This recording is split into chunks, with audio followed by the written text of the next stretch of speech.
Welcome one and all to Regenera.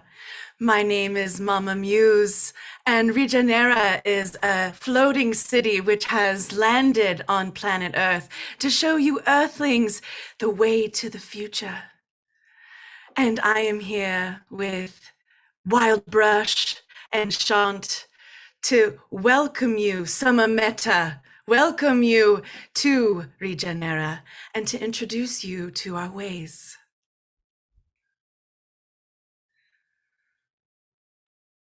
Welcome, everyone. It's so Hello. lovely to have you with us and to be here with Suma Meta. And, Mama Muse, this is such a fabulous opportunity to, just like every day, we have this chance to wake up to this amazing opportunity to flourish and to dance and to paint and to sing and to just love each other so much because of all the colors and differences and sounds and smells. And I just think you guys are great. Indeed, Wild Brush. And did you know that at one point in time on the earth that people forgot their creative genius?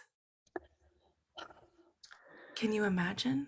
Yes. That they forgot the potential of their own creative power? Many tears were shed. Many. Yeah, it was a hard time. It Yeah. was a really hard time. And we can remember this too. We went through this, we have records. But we did figure it out. We came together and we remembered what was really essential. That's right. And that's what we're about to share with you today. It's a story of triumph. That's correct. We floated, in fact. We triumphed so far that we floated, we rose into Regenera Rising. Who is first on our list today of special guests to lead us to Regenera? Well, we have a whole lineup of fantastic characters from all over this, from the city, from galactic visitors, that are coming to in this great convergence of Regenera visiting Earth, right? And we're here in this day of reconciliation and commitment. This is a very important, very, very important day, a very important moment of remembering, right? What is it that we're really committed to? Right. And in fact, that's our first order of business, right? Is to introduce Shant as a galactic ambassador for his commitment. Welcome you. Yes. And as a citizen of Regenera officially. Yes, I'm visiting from a distant point of the galaxy, and I've been in Regenera for almost 2 years now. And as a galactic ambassador, anytime you enter a new place, we have protocols, we have things that we go through and basically acclimate us to the space that we're visiting. Indeed. And so Regenera is my 5th point that I've stayed at, and I've decided to stay longer. Usually a visit is 2 years, and now the point is to decide, and I've decided to stay longer because I love what is going on here in Regenera. It is truly one of a kind in the galaxy, in the universe. It is a model that is inspiring many other places, and part of my work has been to share this with other points in the galaxy, to other worlds and planets that are really looking to understand how to evolve. And Regenera has solved many of these points. That's the beauty of it. And there's many different levels of evolution. So Regenera has an understanding of that dynamic, and that's really, it makes it a joy to be here and visit. I'm sure people who are watching now can relate whenever they visit somewhere new. You know, it's like there's so much to take in, and then once you take it in, there's realizing what you love about it, what is you in it, what you can see yourself in as. And so I'm just very happy and grateful to be here. Thank you. We're so happy and grateful to welcome you as a citizen of Regeneration. Sama Metta. Thank you, Mom Muse. And for everybody that is tuning in, you know, we know that you're here for a reason. And we would like to invite you as well to consider this this opportunity to also become a citizen of Regenera. Why not? The possibilities are endless. It's an enchanting place. If there's any wonder lacking in your life, look no further. That's what I found. As I walk through the streets of Regenera, I feel a connection. I feel a connection to the plants, the wildlife. There's some really amazing, unique plant wildlife here that I've never seen in any other part. They are the source of the inspiration of much of the technology. You see some shapes that I've brought here that are, you see this? Oh, may not come through. Okay, here, let's put this one. This basic shape is a cornerstone of the architecture in Regenera.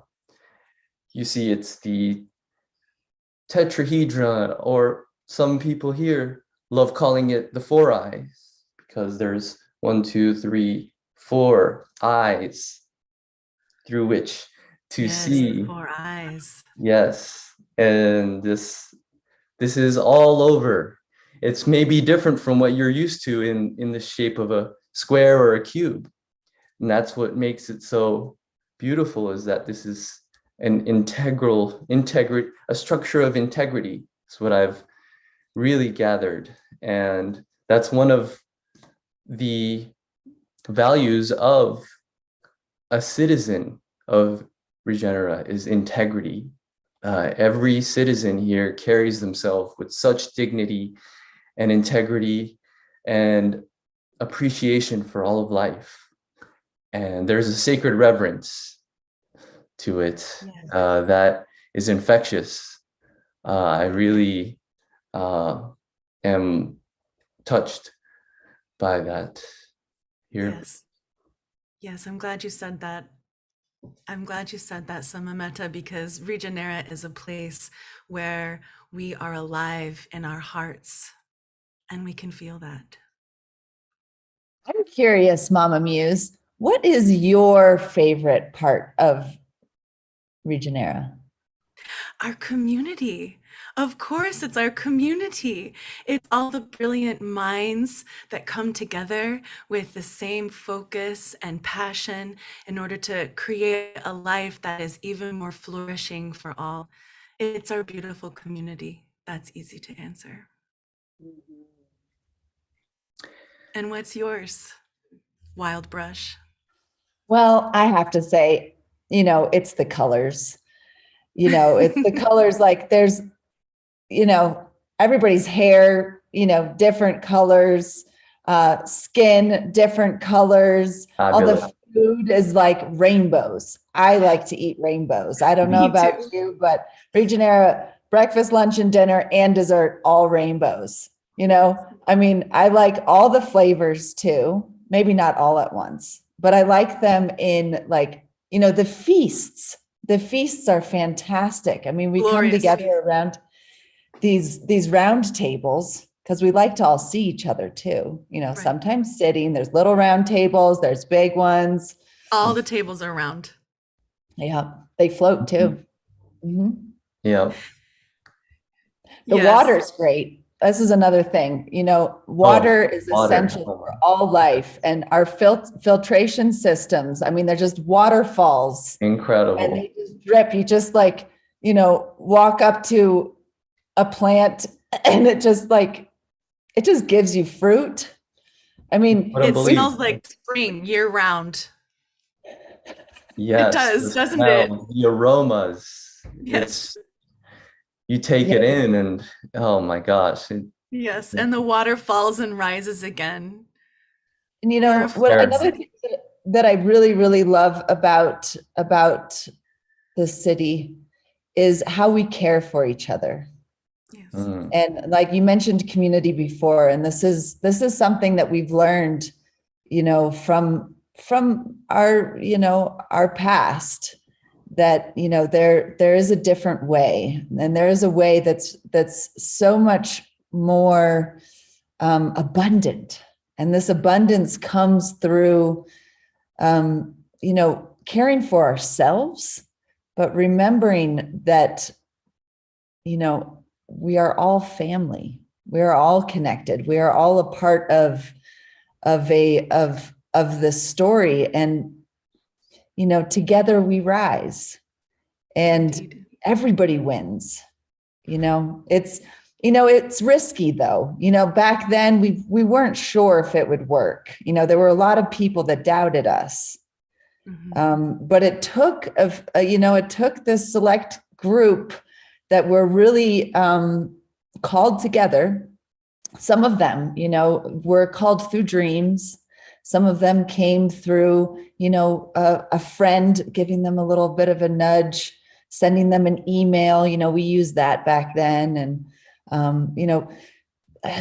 now, we just have these shells that, we can just, and butterfly wings and, things that we can just send direct messages instantaneously. It's absolutely, it's amazing. But it's this, we found each other. And so, I mean, it's so great to be connected with you, Suma Metta, and Mama Muse. I've really enjoyed the journey thus far. And wow, we have so many fantastic friends to introduce you to. And, those of you tuning in out there, really, if we haven't enticed you yet, just linger a bit longer. Yes, and this era of change that we speak of in our history books, we call it the design science decade. And so we're going to share a few stories from the design science decade with you today. And this whole week, there are hundreds of incredible presentations, performances, ways to gather, interact. And this is a very special time because it's this one time out of the year where Regeneissance comes to Earth. Right. So please join us. Get on board. Yes. Regeneissance has landed. Landed here on the Vision Train. And the Vision Train is a very, very, very honored to be host as a platform that has been going for 2 years. A vehicle. Yeah. It is a vehicle, right? It's a platform. It's a vehicle. We get on, we get off, and you're all invited to come join. Yes, come. Come paint with us, make art with us, sing with us. And shall we get started? Let's do it. Is it time? I can't wait. Please announce our first guest. All right. I love our first guest so much. I have actually a very, I got to squeeze her in person actually, and dance and laugh with her. in Miami in December, Angela Del Sol. She is such a magical human and spirit. And she is a creative producer, social entrepreneur, and a climate activist, passionate about bridging culture and technology to create tangible impact. She has a proven record in leadership, marketing, strategy, business development, and event production. And she has so much passion and heart that she brings into everything she does. And if you get a chance to dance with her, you'll have the best time. I love you, Angela, and I'm so happy to be able to introduce you today and to invite you onto the Vision Train and into Regenera. I love Welcome. you. Choo-choo! Welcome, Angela. Welcome. Hi, everyone. Good morning to most of you, depending what time zone you are. Thank you for that lovely introduction. It's super inspiring to be back in the train and connecting with so many inspiring creators that are fired up for the Regenaissance. So my path, like most of your path, hasn't been the most linear. I've been on this quest of, first and foremost, for meaning for myself, and then also of how to be of service in the world. And I've just been adapting each year with the waves that I've seen that are coming our way and that most people haven't been writing. So I started from a space of production. I used to organize a lot of music festivals, and I love production and curating because I love when minds and bodies are in the same space and how we can create experiences that help them meet in person and connect. So I loved creating spaces. When the pandemic happened, though, I realized that, wow, physical events are not possible and we need to start scaling them. So we need to find ways to scale. And that's where technology comes in. Technology is what allows us to be here today.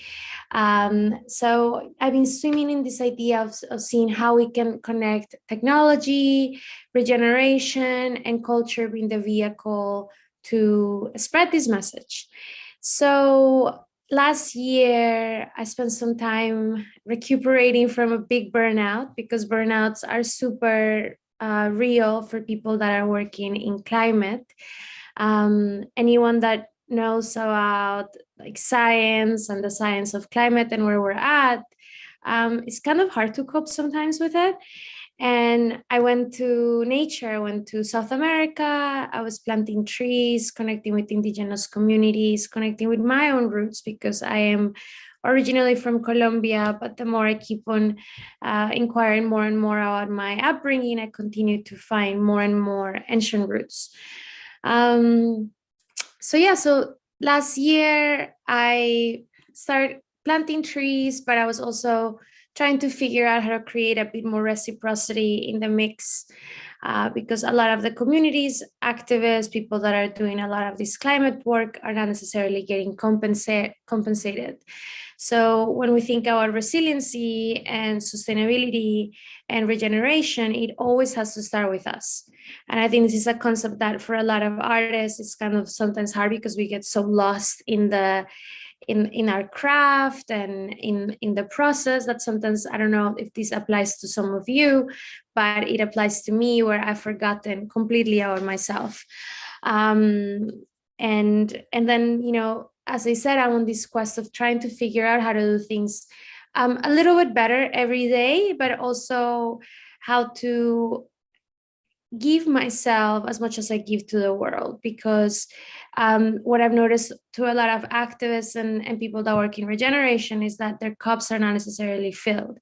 And the people that are doing this work, your work, our work here in the Regenaissance, are those that actually, in my opinion, deserve to be the best taken care of, because we're doing the work of opening up people to higher levels of consciousness.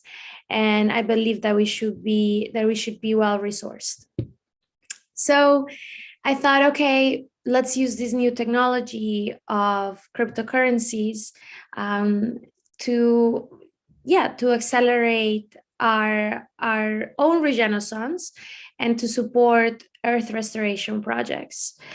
So last year I started playing around with the idea of creating NFTs for impact. I went on a big rabbit hole that if you guys are part of the WhatsApp channel on Web3 and blockchain, it's a very controversial topic because of energy consumption and so forth. So I went kind of down the super nerdy rabbit hole of trying to figure out the most sustainable ways of doing this work, and if it's even sustainable. As we know, this word is kind of thrown around very lightly these days, and we don't really even know what that means. So I thought, okay, you know, let's experiment. Let's prototype some things with this one blockchain.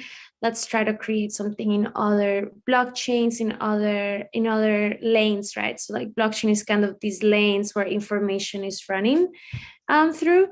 And the goal is to be in the fastest lanes that are polluting less and that have a human culture, because a lot of these technologies are run by mostly men that haven't been exposed to as much diversity and things like us.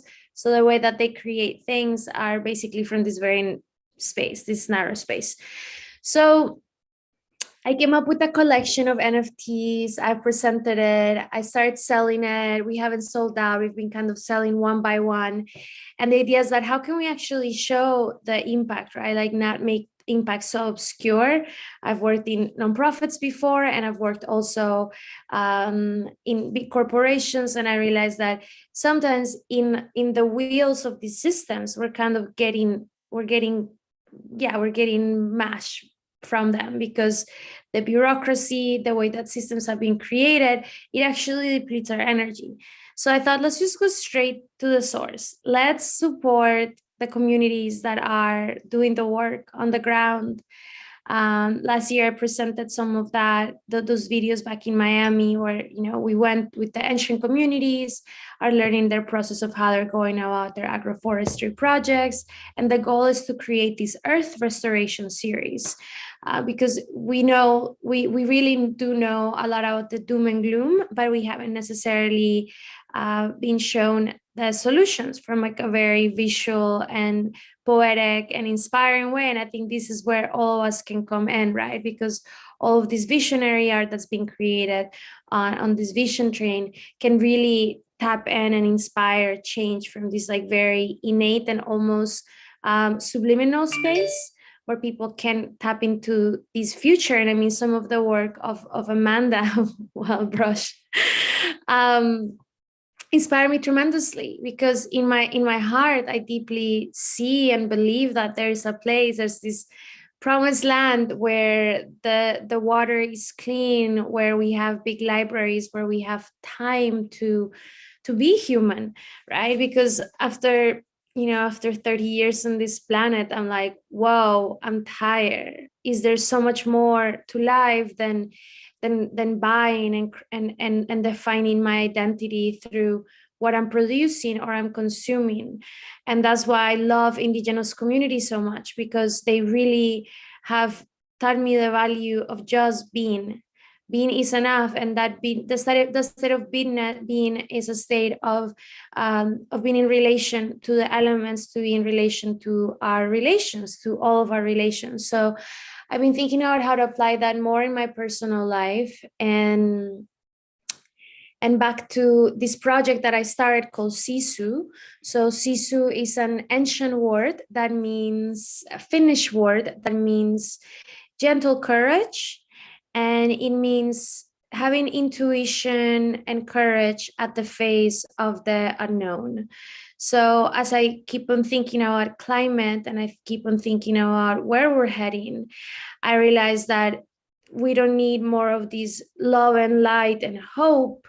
We need to really get super centered in whatever is that keeps us centered, whatever is our spark zone, whatever is that will keep us being healthy and thriving and full of joy in a world that without a doubt is going to become more and more gloomy and doomy. So with Sisu, I thought, you know what, let's create this network of creators that are doing amazing work in their communities and that have different skills. So that's what I'm building right now. I'm trying to build the infrastructure to create an ecosystem where people can actually feel like they are contributing towards bigger solutions when it comes to climate. I would love to get more technical about all of the systems, but I will spare you that for another call. And I would like to invite you to join our Telegram, because it's a space where a lot of people from climate spaces, from different industries, are sharing their projects, sharing themselves. And we are experimenting with DAOs. So right now I'm building on Near Protocol, which is a layer 1 blockchain that's carbon neutral. And the idea is to see and play real time how governance will work when a couple of different individuals or stakeholders have common goals and would like to fund climate projects. So if anyone has the time and the curiosity to join our DAO and get a little more involved, I'll share with you guys the Telegram shortly. And then also, where does artistry and storytelling come in the mix? I will show you. So I thought, how can I make this fun? Because I, like yourselves, I love fun things. So first and foremost, I want to show you our Genesis NFT collection, that if anyone wants to make the investment into the earth and our DAO ship, we created these necklaces, these amulets that, I don't know if it looks familiar to some people that might have received a physical one. So I've been, I think, very much inspired from the Burning Man community. I believe in the reciprocity and gifting. So I have some really special humans in my life that have really inspired me. And that I just realized that I wanted to give them a gift, which is this necklace, which actually I have one. Let me get it. I have it. So this is actually the necklace that I have gifted to a lot of my Earth Warrior friends that I've seen for many years, really doing the work in real life. So I thought, how brilliant would it be to actually create an NFT that allows other people to become and embody these gentle warriors, these, really embody the ethos of Sisu. So, the ethos of Sisu is gentle warrior energy, right? So what does that mean for people? How can you embody this gentle warrior that's walking in your path, that's doing this climate work in your everyday life, right? While taking care of yourself, while realizing that, protecting your magic and protecting your energy in a world that just kind of tries to take it from you.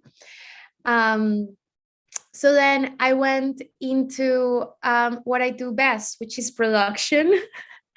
And which is creative direction. And I said, you know what, let's create the most beautiful gathering that I can ever imagine to introduce the concept of Sisu. And it's called Ancient Future. So as I said, I've been connecting more and more with my own roots and with all the ancient wisdom in our world, and realizing that in order for us to move forward, we're going to have to remember how to be human again from the lenses of our ancestors. So during Mexico City this year, I launched the community through an event, and I'll just show you. I don't know if there's sound is plugged in. Roxy was there. We had some really powerful design science studio. And again, to get into the body, to get into the mind, we have to get into our body. So through my own experience and my own practices, I said, you know what, let's get everyone in their hearts before we can even talk about climate or finance, right? Like Web3 and blockchain is pretty much alternative finance. And then climate, it's so overwhelming to think about. So I said, you know what, let's have a beautiful gathering in the most beautiful surrealistic park at Quetzalcoatl, which I think some of you have met the architect. I basically, when I went to this space for the first time, I said, this is the new Earth. You know, we don't need to paint it, we don't need to draw it, like we need to draw it, but these spaces are actually here on the earth right now. And this is the legacy of just one man that decided to design a space from a place of connection with the mother. Then we had obviously panels and conversations with women in blockchain, because again, it's an industry that's mostly males. We had some mezcal, because you're in Mexico, you gotta have some mezcal. And the idea is that how can we socialize all of these big ideas of the Regenaissance in a very tangible physical space through experience design, and like really get the message across without me showing you all of these graphs or all of these pictures of, like, you know, of disaster zones and so forth. So that's basically what I did earlier this year, and I'll just stop right there. You guys can see the video. I'll share the video shortly. Oh, where did everyone go? Okay, I think I'm back. So so the idea is that, you know, let's actually use our sensitivity for beauty, for the finer things, for these details, and find ways how we can bring these out to the people that don't have access to it. Because if we continue being in these bubbles and these silos and having conversations inside our communities and ourselves, how are we actually going to touch the minds of the people that don't know anything about the Regenaissance? And I think this is the question that I want to pose for all of us today and ask you, how are you getting out of your comfort zones and actually hanging on to your beliefs, your emotions, your bias, hanging them for a second and getting yourself into a space of neutrality and having hard conversations with people that don't look like you, don't think like you, don't earn as much as you, and come from a place of, I'm going to try to understand you, and I'm also going to try to show you and paint you my world and just show you how it can be done. So I will say that building Sisu has been very challenging. It hasn't been easy. This year, I experienced burnout, like a pretty big burnout after this event, because I realized that, you know, I'm holding too much and I actually need support. So and the support that I need is from people like you, because talking to a banker or a finance person about, you know, how, you know, the feeling of being held by the mother through a biophilic structure takes me a little longer for them to get it.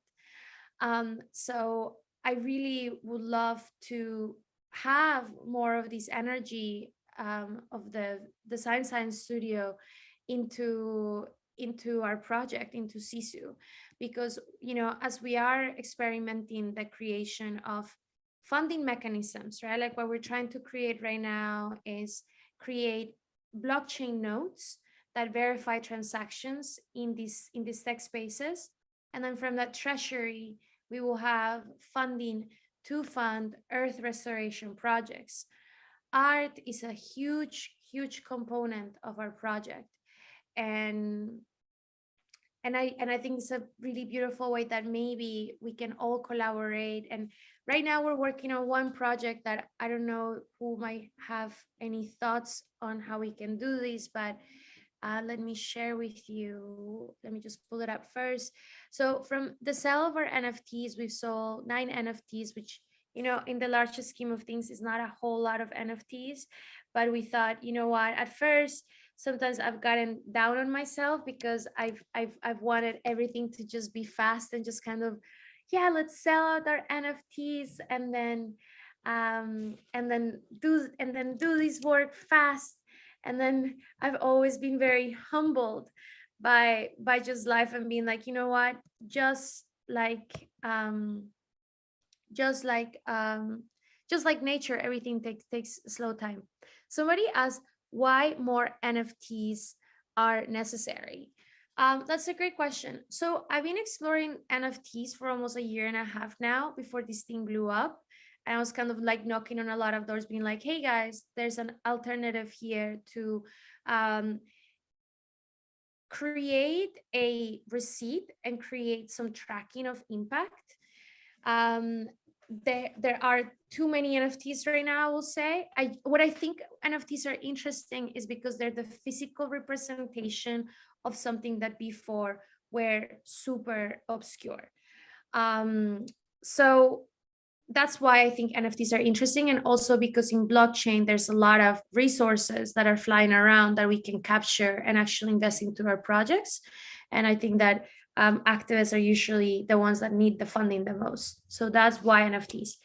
I'm running out of time, so I left the CISU website there, and I also wanted to share with you that we are working on Melipony apiary project, a honeybee project in Colombia, and we would love to have some people from the community help us to figure out a structure, a biophilic structure with the indigenous, and see how we can maybe put some solar power there, how we can really bring these communities into the future as they're creating their own honey production that's directly funded from our NFT cells. If you want to, there's all of my information there. Thank you so much, everyone. I love you so much. I'm really inspired by everyone here. And please get in touch. We need help. We need support. And we're all working towards the same cause. So let's get together. Sending you much love. Thanks. Oh, thank you so much, Angela. And I am also a proud owner of one of the vision seeds, of one of the seeds that, and I carry it with me. I don't have it on my body right at this moment. It's next door, but I wanted to come and shine it into the camera because I carry it with so much honor for everything that you do and the heart that you carry with everything. And I know how much work it takes. And it's this kind of commitment, that you really represent in such a powerful way as you stand for the indigenous, for women, for all the marginalized communities, and really bringing that funding. And I believe that all of your projects are going to be a grand success, and to see what happened with Ancient Futures is so beautiful. And as a member of the Design Science Studio, you have continued to bring and weave into this community, and it's a long game project, and we're in it together. So I honor you, sister, and thank you for everything you do. And I look forward to so much that we're going to continue to do together, and as we weave these threads. Much love. Thank you. Yes, thank you so much, Angela. And I love your work has the intersection between community and art and environment and the NFT technologies, and them supporting your projects, I think is beautiful. It's truly a way towards the future and towards Regenera. I'm really proud to hear all of your exciting projects. And we also then next we have a Star Galaxy for the World animation to show you all from our friend Julian Ramirez. And Julian is an experienced designer and creator, incorporating technical and traditional knowledge. He is passionate about the natural world and its language. He creates 3D environments as experimentation labs for project design, project development, and media production. Julian, welcome. Thank you. Thank you again. Really happy to presenting this animation again. We create this animation with some artwork from Della hand paintings, and we mix it in a 3D environment, and then Stroppy helped us creating a soundtrack that was related with the story, and also with the idea of connecting to everyone and to transformation and action for regeneration. So the idea here was to create something really international and something that anyone could relate to, and in order to create action, personal action or small action, which are also important in all of this. I have to stop my camera for a little bit.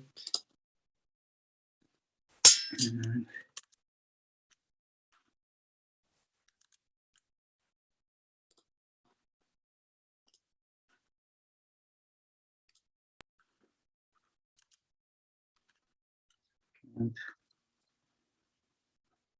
is that okay? Can you see it? Yes. Yes. It's full screen. It seems like your audio is fine.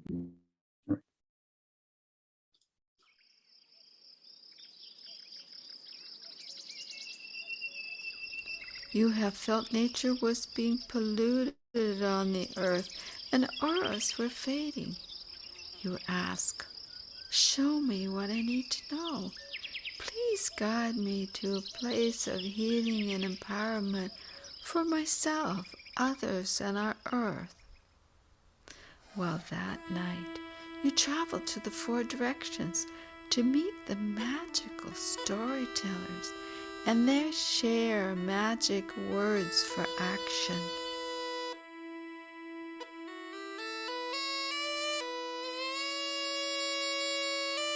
Starchild first traveled to the South Sun Portal, which has a Platonic cube where the gratitude storyteller lives. The gratitude storyteller says, you must say the magic words, I and gratitude are one. I love gratitude. I will take gratitude action for myself and the earth.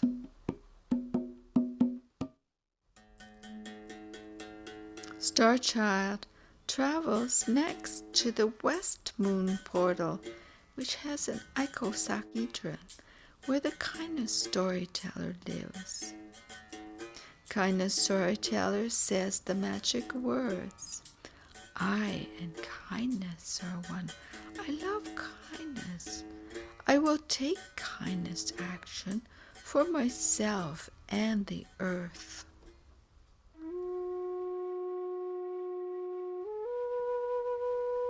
Starchild travels further to the northern portal of the moon, which has an octahedron where the peace storyteller lives.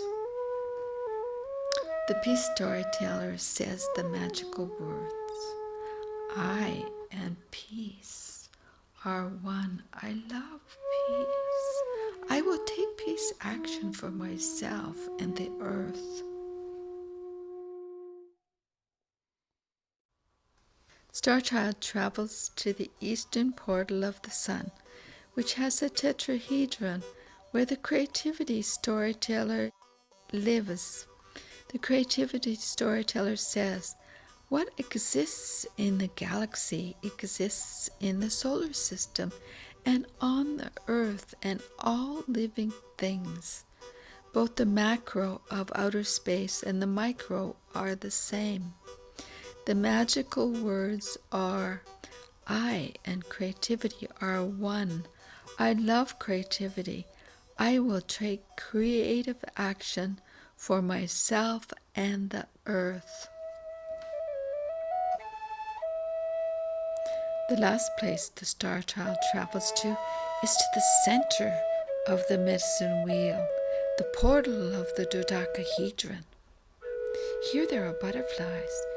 You see the transformation storyteller. She says the magical words, I and transformation are one. I love transformation. I will take transformation action for myself and for the earth. In celebration, people are doing actions to help each other and the world heal. Many do practical things to help their environment. There are more healing dreams, kindness to each other, gratitude for all living things, creativity, and peace. A rainbow of light signals the unity of all people, all life and nature.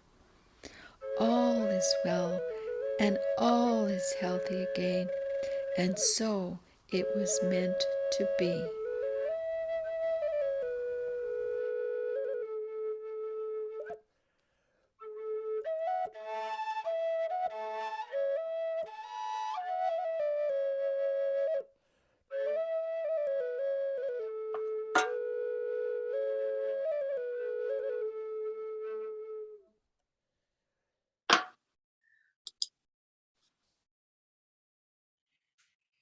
Thank you so much for sharing, Julian.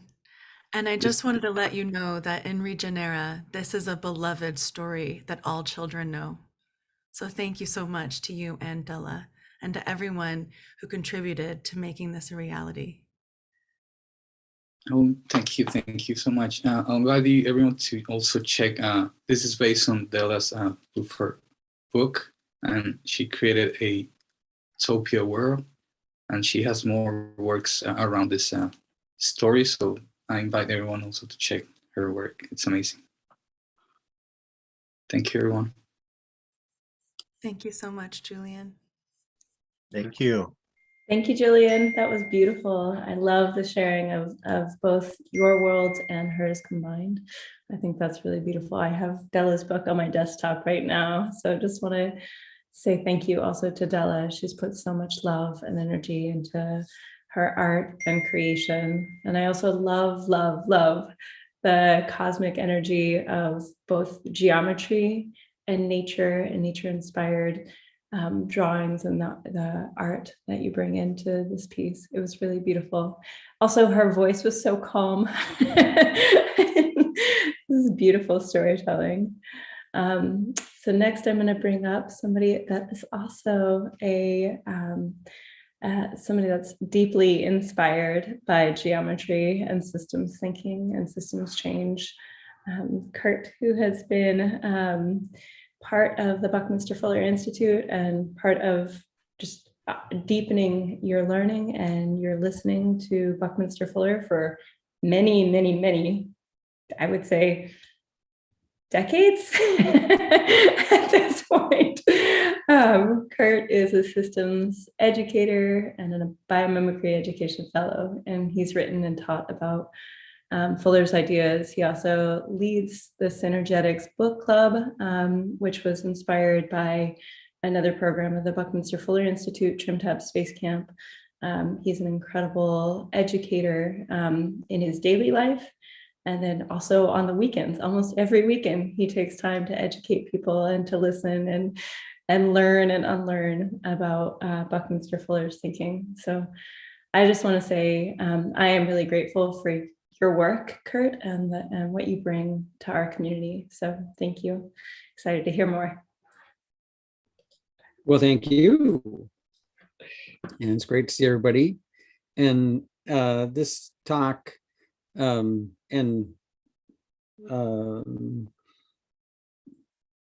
this talk was requested by Roxy, but I suspect that maybe Faith had something to do with it.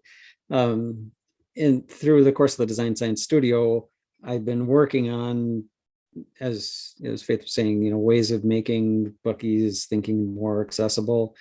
And I took, I grabbed on an idea of Amanda's to kind of enlarge the possibilities, called the Design Science Toolbox, because we talk about design science, right? This is Design Science Studio. What does that mean? What is it? What is this thing, right? And there are many definitions, and of course, it's got a lot of history. And if you go to the new BFI website, we've got a nice linked whole set of pages on it, and you can learn about that. And but to go back to today's talk, and let me share that. Roxy, and like I said, I think maybe Faith had something to do with it, said, well, what about kind of an intro overview of design science, the what of the what? So hopefully you can see that full screen now. Yes, it looks Yes. great. And this is Okay, Roxy. good. I'm excited. Got a head nod. So that's what this is. And I decided as I went through it that what I want to do is kind of update it a little bit. And so it's got a subtitle of design science for the 21st century, because I know that that's what Bucky wants us to do, right? He never rested on his laurels and said, well, this is it, right? He was super excited and interested in getting, younger people in particular interested in the topic, doing their own explorations. He was always on top of the latest stuff in science and every other aspect of this thing. So that's what we're up to today. All right. So then what is design science? And I will say that it's kind of got three major meanings. And one is a design method. And that design method is often in this bigger term called the comprehensive anticipatory design science. So that's one. Another one is it's a set of generalized principles. And he emphasized that quite a bit in Synergetics. And that's, of course, completely available online. The 2 volumes are linked, very, very useful. And we'll see a little bit of that text today, as well as a little bit of text from the Synergetics Dictionary, which is also a very useful thing for people to have access to. I'll put those links in the chat. And then finally, really, it's working with nature, right? I mean, Bucky said that over and over again, right? That we underestimate the technology of nature. It so surpasses that of humanity. And everything he did, Synergetics is titled The Geometry of Nature. All right, so then historical starts. This is from the dictionary, copy pasted. So the grand strategy, going from the whole to the particular, we start with the big picture view, because so often we're designing for the part. We're trying to fix a problem right here, but the real system, would benefit from a bigger viewpoint. And if we're just doing this piece here, we might actually make things worse over there, right? Or make things worse to the environment. So sustainability requires this. And then the main idea is, and how do we do it? Aligned with those, what he called generalized principles, which are really the laws of nature. How do we do it so that our designs are more like the spider web than the massive amounts of concrete? So that's kind of the historical view of it. Now, this is from I believe was originally in the thing called the Environmental Design Science Primer, which was by Medard Gable and Harold Brown. And Medard still does a design science lab. It's coming up, and I think it's online. I suspect there's openings in June, and I can put a link in for that. And so this page is the historical view of design science. And it's what we, in the business of making stuff, would call a waterfall process. And it was a very good waterfall process for the time, right? Which is that you first do this, and then you do this, and do the next thing. And our processes are different now, the way we go through stuff, and I'll talk about that in a minute. But there's a lot going on here, even if it is maybe an older process image.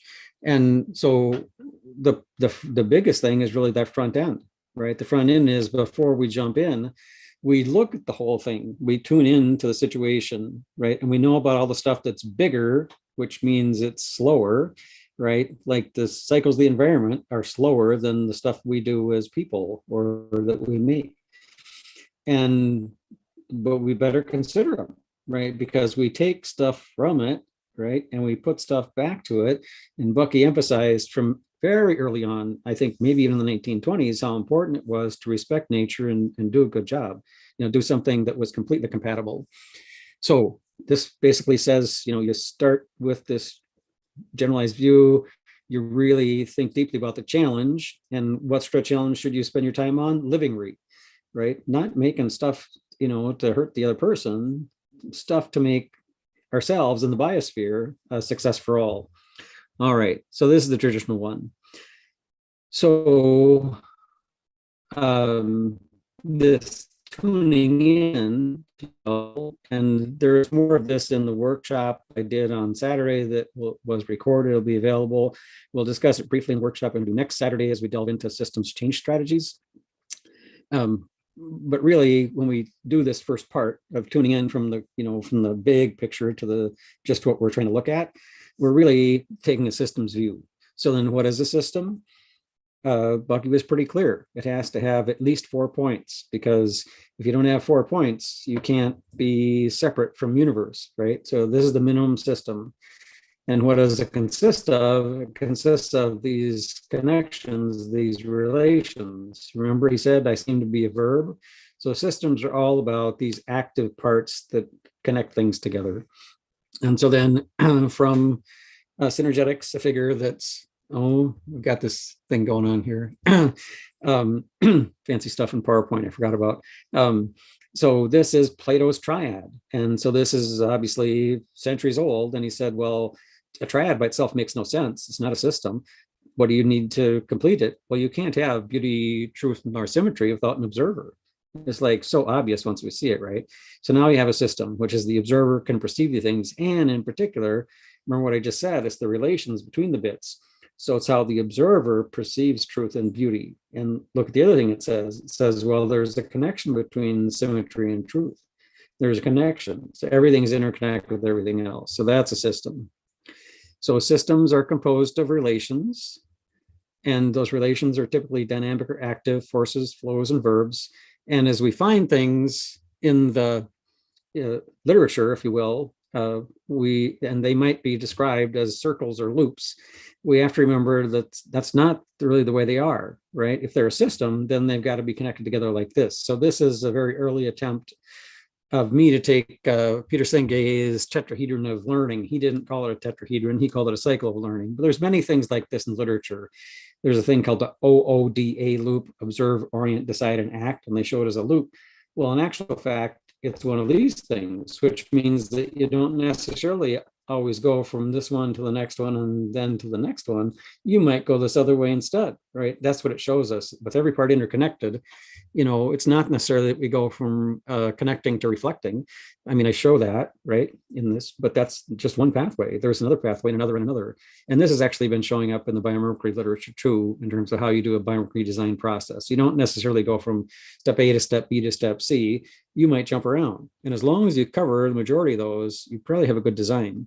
So this is how we're sort of taking, you know, Bucky's comprehensive anticipatory design system, design process, and saying, well, yes, and here's another way to view it, right? And as long as we start with that big picture and we end up considering the person and the impact of the environment, we can move through those in different ways, right? And get a result and be more adaptive basically in our process. Okay. And so then this figure shows on the one side a thing I did long ago where I tried to say, well, how can you take a technical system and, excuse me, show it as forces or relations? And this is the furnace and the thermostat. And on the left, the thing you might see in the literature, this is what's called the stock and flow diagram. It's the kind of thing that Danilo Meadows worked with when she talked about places to intervene in the system, you know, and system fixes and archetypes. So I'm just showing you that it looks a lot like these kind of things, right? So these are the kind of things that Bucky would be studying today, right? You've got the soil food web, you've got the fungal networks, and here are things he did study while he was still alive, that basically the geometry of nature he's talking about, you know, comes from things like the virus, right? That's icosahedral. Here are other things that he talked about, hexagonal structures and how they would combine together. And so then we can start to ask the question, well, once again, back in the process part of it, how could we take the process and make it more contemporary? This is, you know, what Bucky would have us do. We'd be more agile, and agile is a term from development software in particular, and it says things that really emphasized how Bucky worked. You value individuals and interactions over the processes and the tools. Is absolutely how he worked, right? So then we can say, well, then how does, if we were going to take a cue from that and take a cue from how he did everything, we'd say, well, how does nature do things like converge and diverge and make decisions and et cetera? And it turns out it's all these little changes, these fractal decisions that make these webs and networks, like in tree roots or recombining modules. Once again, it's all about the food webs. And then Christopher Alexander had a very similar thing where he talked about how, you know, like sunspots changing or the initial growth of a particular thing like a slime mold. And then in thinking like a plant, Holdridge gets this very different, but very related examples of, you know, like in the middle, here are 5 instances or maybe 6 instances of this plant, and they were in different environments. One grew very deep roots right? And the leaves are smaller. One grew not as deep roots, but the leaves are much wider, and it adapted to the environment. So this is very, very Bucky. All right, then one last thing, and I think that I'll be about up on time, is design science is typically known as a set of generalized principles. And what did Bucky mean by that? Well, of course, he meant sciencey things, right? Like E equals mc squared, but he meant all the stuff that's true everywhere and everyone, which we now recognize as indigenous wisdom as well, right? We need those things that keep us connected. You know, the whole thing of science is getting increasingly compartmentalized and, into small bits and taking things apart. It hasn't proven to give us living right? We need that bigger picture view back on it. So really, I think if you're interested in design science in the 21st century, you're interested in biomimicry. And we know examples, Bucky's really famous example of the trim tab, which is the little rudder on the rudder. That's absolutely from nature. In fact, the first rudder is from nature, right? People looked at the way fish, they looked at the wingtip feathers in the birds, they'd look at the tubercles on the edges of the whale fins. So all this stuff came from nature. And so he'd be saying, go back to nature. What did Bucky give us? He gave us more of these general properties,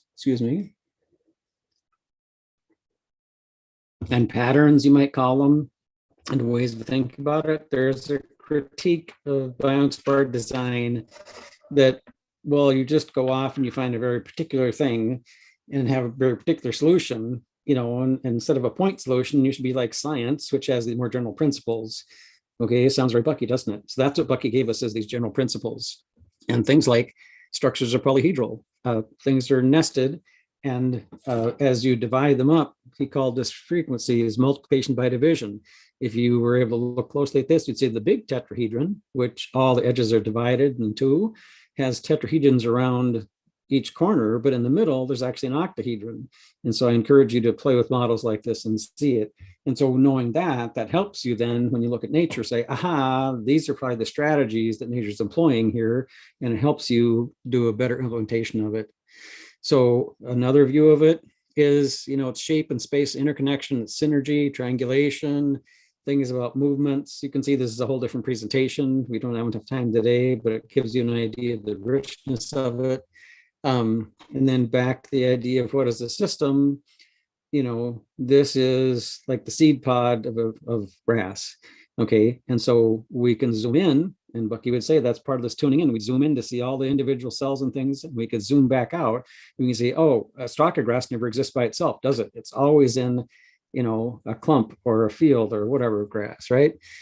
And so then when we ourselves say we want to tune into a situation or a system, what we're doing is we're saying, well, here are some interesting things. Here is some stuff that I can see that I think needs to interact, and so there's these pieces. Oh, and then as we start to look at the pieces, then there's a boundary around it. So we draw the boundary, I think, once we actually start to look at the pieces that could be interacting. If this is regenerative agriculture, and this is the store where we usually buy stuff, and this is the household, that's maybe the current ones, but maybe, there's a farm over here, and it's right on the boundary, and we could relate to the farm. And then as we change the boundary to include it, all of a sudden we come up with different ideas. And here's a little bit better view of this, where you can see it shifted a little. And this should be up in Topia, in Newart City, I should say, if you go look at it. I've got a little thing there where there's a couple of short videos on systems change and a couple of models. And so I think that's how we work, is we start to look at the systems that are in interacting right now, and look at those interactions, change the interactions, and make new ones. That's creating a new model, and then work up from there. And this is exactly like looking at nature, right? We're looking at the boundary of the cell and what it does, and dividing the universe in two. And once again, we're looking at how we'd map his views in geometry over natural systems, delving down, zooming deeper in. And then we come up with the stuff which you can say it's patterns. And of course, it ties into a much larger body of work that other people have done. So hopefully I haven't gone too far over time, but that's the quick view of what I'm calling design science for the 21st century. It's been amazing, Kurt. And thank you so much for helping us understand the science of nature and the communication and the principles that nature works within. That is the foundation of the comprehensive anticipatory design science in general. And that's what fueled the design science decade, which was spearheaded by the design science studios from Buckminster Fuller. And I also just wanted to let you know that here in Regenera, this book is on every bookshelf. Synergetics is in every home. So we just wanted to let you know this is a very important book for the pathway to the future. And I know that you're not the only person that's been inspired by this book. Our next speaker has also been inspired by it. Harlan Emil Gruber. Welcome, Harlan. Harlan merges his interest in art, design, and science into a unique body of work inspired by the work of Buckminster Fuller. He received a degree in environmental design from Parsons School of Design in 1985 after attending Emory University, Georgia Tech, and the University of Miami for physics and electrical engineering. His diverse career has included art furniture design, sound sculpture, future habitations, and large-scale interactive installations. His work has been exhibited in a variety of settings, from galleries in New York City and New Mexico to Burning Man in the Black Rock Desert of Nevada, and many other transformational festivals around the world. He's now focusing on his lifelong interest of conceiving eco-villages and cities to assist in the transformation and healing of the planet. Welcome, Harlan. All right. Thank you so much for having me and for being here today. Really excited to share this short presentation on conceiving future environments, which is my main principle. As you can see, we'll be talking about this little image of this computer-generated image of the 12-spiral city, which, I always have the disclaimer because this was just knocked out by a friend of mine that it's not going to have like those rectangular buildings, but we'll get into that form in a bit. But first, what I want to do, I'm putting it in the chat, is I've launched a YouTube channel and I'm making videos interviewing various, some of the cohorts or some other people I know, and it's premiere starting today. If you go to this channel, you'll see there's 5 videos numbered. They're not quite in order, and each day at 11:11 a.m., so like right around now, but of course they'll be available, to view anytime, will be these videos, and I'll be adding more, as time goes on to this channel. So that's been my focus as part of this Design Science Studios, to get this up and going and start to have regular videos, and they'll also be available soon as podcasts, although they work better as videos because there's a lot of imagery involved, as you'll see in this presentation, which will eventually, be part of the YouTube, will be this detailed presentation. So what I'm going to do is jump into sharing my screen, and let's see. It's always interesting to launch a PowerPoint and get it to you can't. Let's see if I can get it to be this slideshow. How does that look? Conceiving future environments, the sacred re-inhabitation of Gaia. Is that looking good? Yeah. You might want to put it in full screen, maybe. Right now we see future environments, slide 17. Yes, so I don't know how. Okay, I know what happened. Let me unshare. I sharing my. You're seeing my screen, not the. Oh boy, that's okay. Let's try to do this again and see. Here it is. Got it. It's going to look great now, right? Yeah, there we go. Yeah, it's always confusing because if you try to share before, anyway. Don't go into the details. We got it. Okay, here we go. And as you see, the subtitle, The Sacred Re-Inhabitation of Gaia. So I figured I'd just talk about that just for a moment. Because, what is sacred? What is re-inhabitation? What is Gaia? I'll start with Gaia first. Gaia is the idea or concept or the word given to the earth as an actual conscious living being. So instead of just thinking of the earth as just some ball of dirt floating in space, we call it Gaia. Gaia is the spirit of Earth, and we see it that we are part of a greater living being, just as the cells in our body are part of make up our body. And we're all connected, and that's a big part. Our paradigm we're in is one of disconnect, and so coming back to this understanding of being connected to this greater being, and that it is an actual living conscious being. And that brings us to the idea of sacred, something that is sacred as opposed to just an everyday thing that you could just throw away. And as we know, there is no way to throw things, but we see everything as sacred. And we're already inhabiting Gaia, obviously, but to some degradation and peril. So that's why I use the word to re-inhabit. In this re-inhabitation, it would be a sacred re-inhabitation where we would be benefiting the earth and all life on it. Okay. So of course, it all starts off with me picking up this book, Synergetics, the explorations in the geometry of thinking with Buckminster Fuller when I was 20 years old back in 1979, which kind of dates me, but it really did set me on this path of thinking about how we can, live in harmony with the earth. And of course, we've gone over, everyone here knows, because we are in the Buckminster Fuller Institute's Design Science Studio. We've heard these quotes over and over, but it can't hurt to say it again. You never change things by fighting the existing reality. To change something, build a new model that makes the existing model obsolete. Well, I'm trying to work on building or at least conceiving these new models.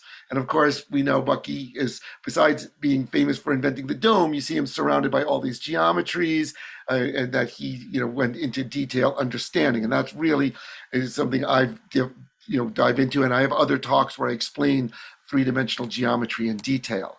And of course, it's now highly feasible to take care of everybody on Earth at a higher standard of living than any have ever known. It no longer has to be you or me. Selfishness is unnecessary. War is obsolete. It's a matter of converting the high technology from weaponry to livingry. And, if we just took the United States military budget and applied it to creating, homes and food and sustaining everyone, we could help everyone on the earth just like that, so easily. Clearly, there's an agenda, an underlying agenda that needs to be addressed that keeps that from happening. I think in a lot of the talks that I've been hearing, from other cohorts, they're doing wonderful work, but it doesn't really address the deeper agenda of why, such as Melissa's work of recycling the waste of clothing. But it's because there's a deeper agenda just to make this junk to sell for money and then throw it away. Or in John's wanting to create shelters for homelessness. It doesn't address the issue of why there's so many homeless people. And that's a real deep rabbit hole we're not going to go into, but it's just something that, I look at and think about. But now let's jump ahead to shortly thereafter, I walked into a gallery in New York City. It was 1981. I had just moved there. And there was this exhibit with these drawings that wrapped the entire gallery in scrolls, of which this is just a small excerpt of these drawings by the Italian architect Paolo Solari called arcologies. And that's a word he coined, which means architecture and ecology integrated together into what he was conceiving of these massive three-dimensional megastructure cities. So I immediately bought the book, of which this is the cover of the book, which is showing a cross-section through one of these fantastic, megastructure cities, and it's called The City in the Image of Man. And we'll just briefly show a couple of pages out of this book. The first half of the book are all of these flow diagrams. And what I don't show is underneath these flow diagrams are extremely small text explaining what he's thinking in these drawings. But as you can see, he's just kind of riffing on how we inhabit the earth in these diagrams. And also, very much so the thinking aspect of it. It's not so much just, physically inhabiting it, but how we think about it. You can see right in that one, it says the cultural mind as one of the parts of that diagram. And then the second half of the book are page after page of these fantastic drawings of these huge cities that are miles across and thousands of feet high. And you see in the center of this one, there's one that's spanning a river canyon. So we're kind of starting to move away from sprawling across the earth. His whole idea was of complexity miniaturization, which is what organisms do as they evolve. And we also see that in our technology. A cell phone is a great example of complexity miniaturization, to be able to do more with less, one of Bucky's terms. And so a city can do that too. We can do more with less and not have to degrade the environment by building our cities into these three-dimensional forms, but at the same time integrating nature directly into these forms. So we're not just living in some harsh cement environment, but we're living in nature that we have integrated into the city. So with that end, he started building an experimental city in the Arizona desert called Arcosanti in 1970. And I had the good fortune to spend the summer of 1983 in one of the programs helping to work on it. And it's kind of ground to a halt, though, as far as what they could be building. But they've been hosting an event the last few years called Convergence. And I went to a few of those where I actually got to present on my work there. And this is just a view in the amphitheater. And, the whole idea, though, which makes it so much different than suburban sprawl, is that it is an urban laboratory where this amphitheater is right in the middle of these apartment buildings that are built surrounding it. There's definitely some flaws I see in Arcosanti where he incorporated like living spaces into workspaces that might not have been appropriate. And in my visioning, we do like with like. So you have all of your living spaces in beautiful, quiet surroundings, and all like workspaces that make noise and dirt and dust would be in another area, and to group like with like. Okay, so with this inspiration of Buckminster Fuller and Paolo Solari, I enrolled in Parsons School of Design in their environmental design program to study this further. And so one of the first people that I learned about through this program is Bruno Taut, a German expressionist architect, that this is something he built before World War I in 1914 for an exhibition. And there's only a few photos. It's hard to do justice to it, but this was built almost all out of glass. The walls are glass block. That roof is all glass. And when you went inside, there was flowing water and glass. And, just a beautiful use of new materials for that time. I mean, think about it. 1914, a building such as this. He's really way ahead of his time. He published a book, which is hugely inspirational to me, which was fortunately republished just a few years ago, which this is the cover of it, called Alpine Architecture. And you see right on the cover is some crazy like atom in space. And that's what the book ends with thinking about floating cities in space. But immediately he goes into, you see on the right-hand side, a crystalline mountaintop city. And here are these black and white drawings, more crystal mountaintop cities and cities in canyons with water flowing through it. And this, other glowing city. And, he writes that we as humans are organs of the earth to build and beautify the earth in spiritual accord with the earth and all of life. And, in some ways, I almost feel like I'm a reincarnation of him because my vision is exactly the vision he had. And so moving ahead, William Katavalis, he was actually a professor at Pratt in Brooklyn. I got to meet him just a few years ago. He was in his mid-90s. I think he passed recently. But back in 1959, which is the year I was born, he was drawing this organic architecture. Of course, it's just a concept, but he's thinking that architecture can just grow just as organic things grow. And just these beautiful, fantastic drawings of what the world could look like if we're, following nature and making organic architecture. And then Glenn Small, in the mid-60s through the 70s, came up with these concepts for the vertical city and the biomorphic biosphere megastructure. Almost exactly the same ideas as Paolo Solari, but completely done independently of Paolo's work, of these huge, over mile-high cities using tension in their, tensegrity or tension in their structures, and the homes could actually be moved throughout it. And to that end, he tried to actually build a small model of this in Venice.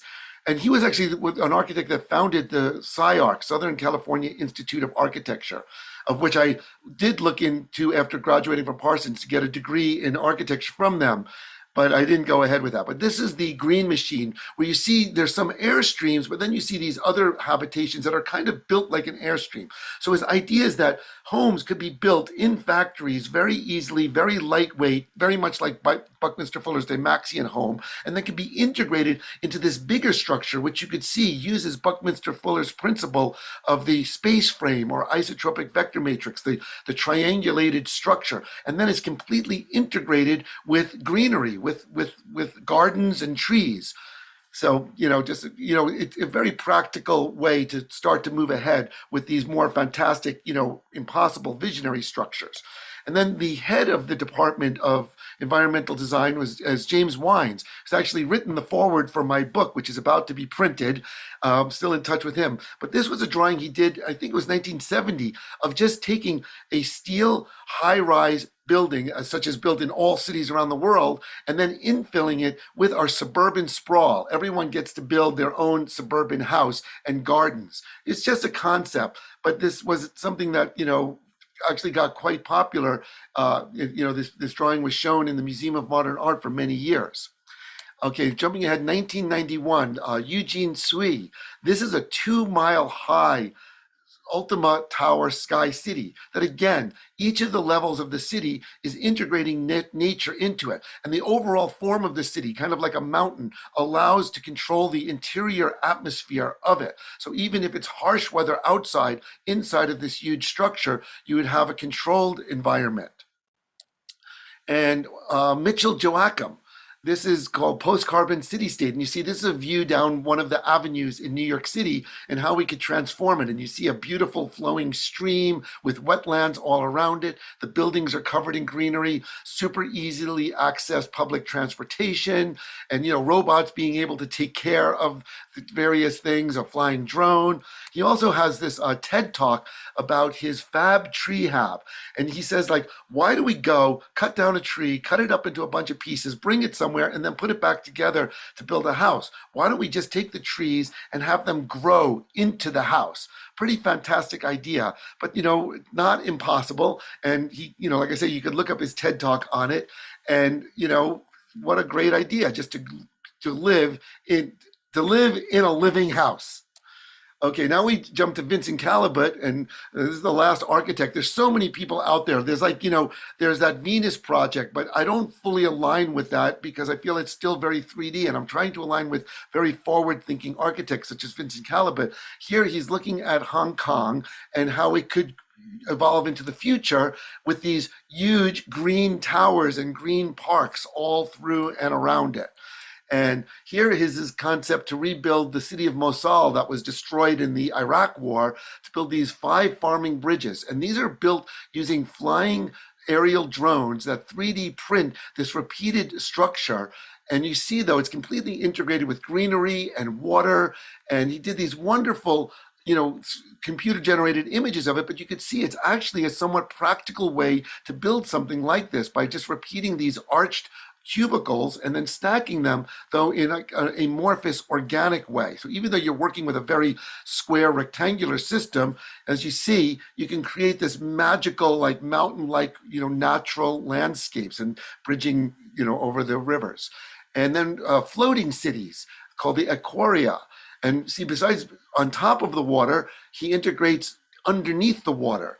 And this one, the Hyperion, which is beautiful.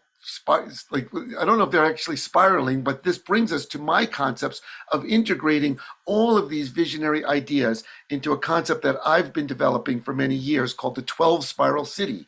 And this 12 spiral city is inspired by seeing all these other architectural visionary future ideas and then applying it to this sacred geometrical plan that the author John Michel, who wrote in this book, The Dimensions of Paradise. He also wrote another book, which I find very influential, called New View Over Atlantis.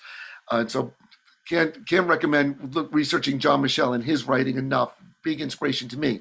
So this diagram, though, which he goes into detail, and it's very profound because it's not just the proportions, but the actual numbers that are in this that have very profound significance. They're harmonic numbers.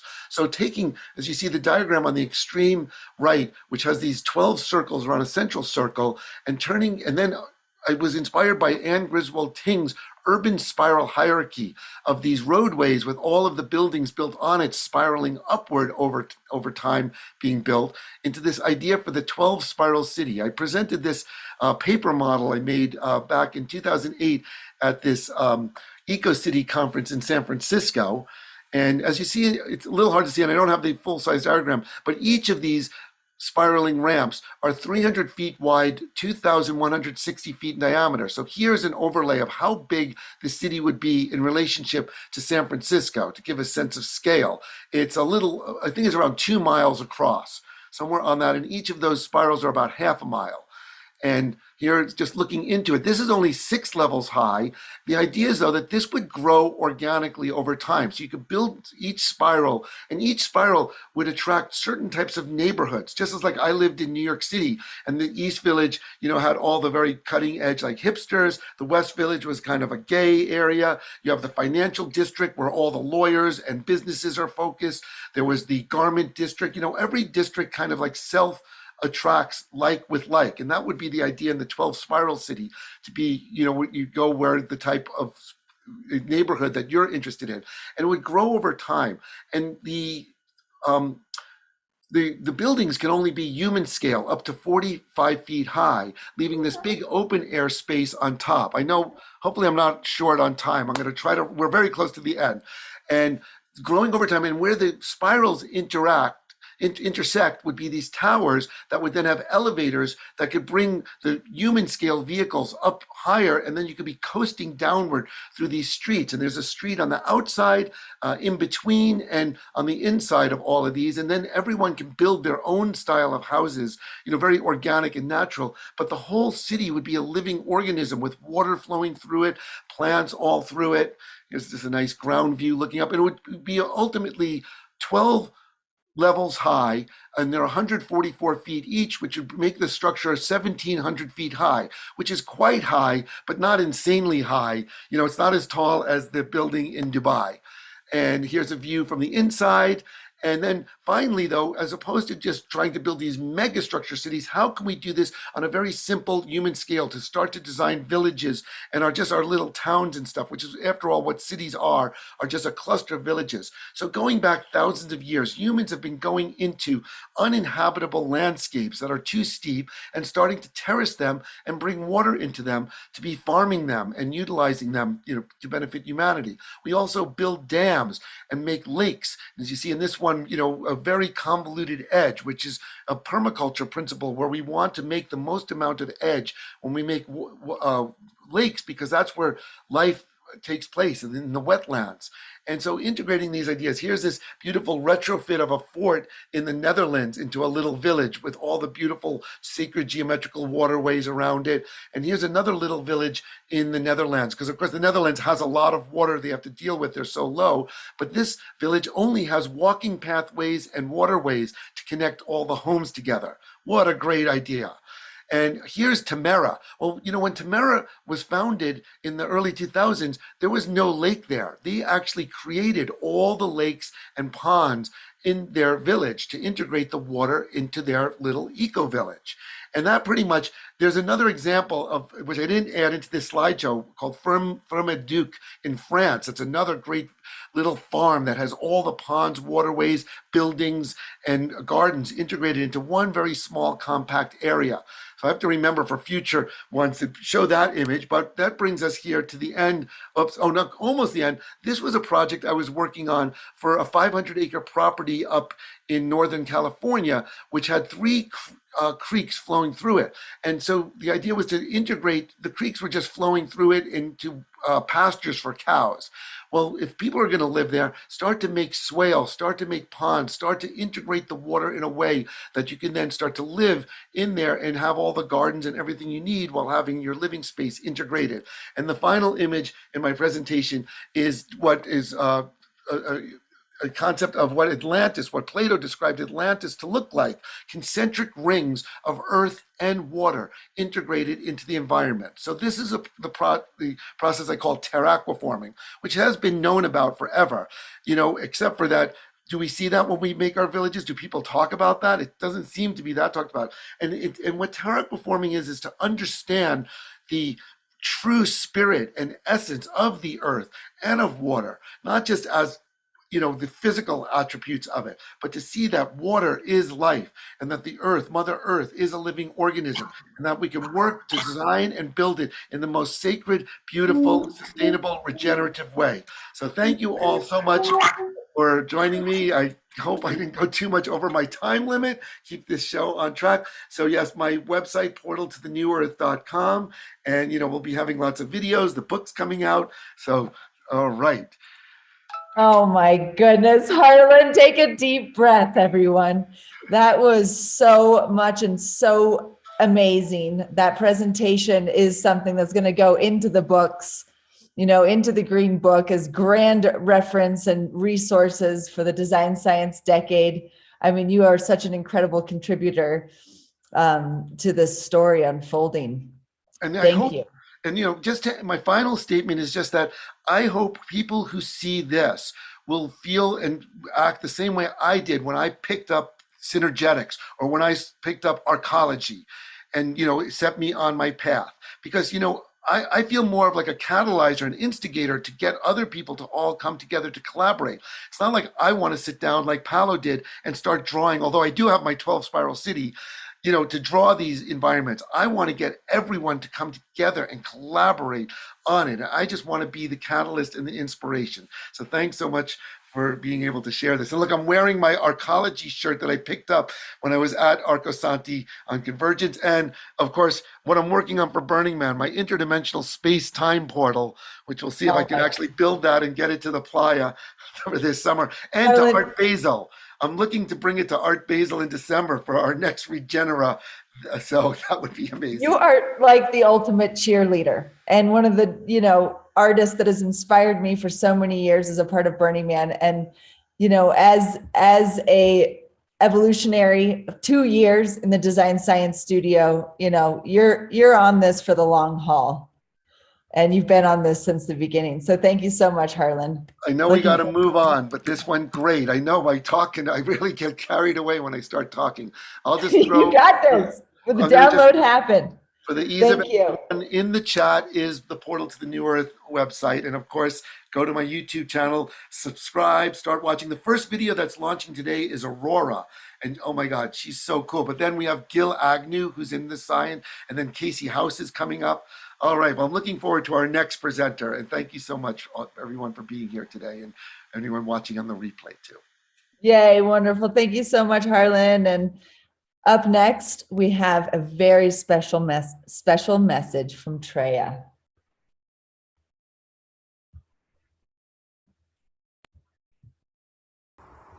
Welcome, travelers, to the heart of Natura, the ancestral homeland of my people and our most ancient ally, the dragon spirits. My name is Treya, and I am a guardian of our sacred vision casting circle grove and the current steward of the temples of regeneration. It has been my honor and my responsibility to carry the story of our ancestors forward for all travelers, so that they may find the same belonging and kinship with this land and its spirits as our ancestors found eons ago. The waters you hear flowing in the distance are the very same headwaters that run throughout all of Regenera. According to the ancient mythos of my people, it was here in Syntropy Spring that the ancient dragon spirits first vision cast the world we're living in today. They say it was from one single point of vision, a dream, that an entire world began to stretch itself out. Like a stone dropped in still water, the blueprint vision of Regenera rippled out from these headwaters to populate our whole world that is now filled with people and places, sensations and textures, characters, narratives, decisions, choices, histories, and futures. Our ancestors wondered, if we dropped a big enough stone, would the ripples spread out far enough back in time to show us how to get there into the future? Could we reverse engineer our way into the future by first envisioning ourselves there? And what would happen if communities came together to vision? Would that create a bigger vision stone? What kind of worlds would network themselves out from these vision drops? Here in Regenera, we have learned the power of collective visioning and communal dreaming to build whole new worlds into being. We have learned that the stories that we have available in our hearts and in our minds are the stories we're able to make come true. We know that if we hold a story together, we can move ever more deeply into it. And so, we invite you, brave travelers, to experience and hold this power alongside us. You're invited to immerse yourself in the world of Regenera and to build it even further from your own unique perspective, experience, and imagination. We invite you to cast your vision in the central vision casting temple of Natura, here in the heart of Syntropy Spring. To cast your vision, all you must do is answer this one question from your heart. What is your vision of a more beautiful world that works for all of life? We look forward to visioning with you. Welcome to Regenera. Treya, sister, it is always such a profound pleasure to hear your messages from the temples of regeneration. And you know, Treya, she asks us a few things often, and I just want to ask them of you as well right now. What would you do if one day the trees and the water began to tell you what to do? Would you listen?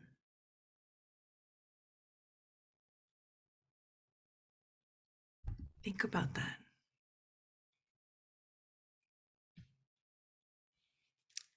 And listen. And listen more. Tune in to what they have to say to you.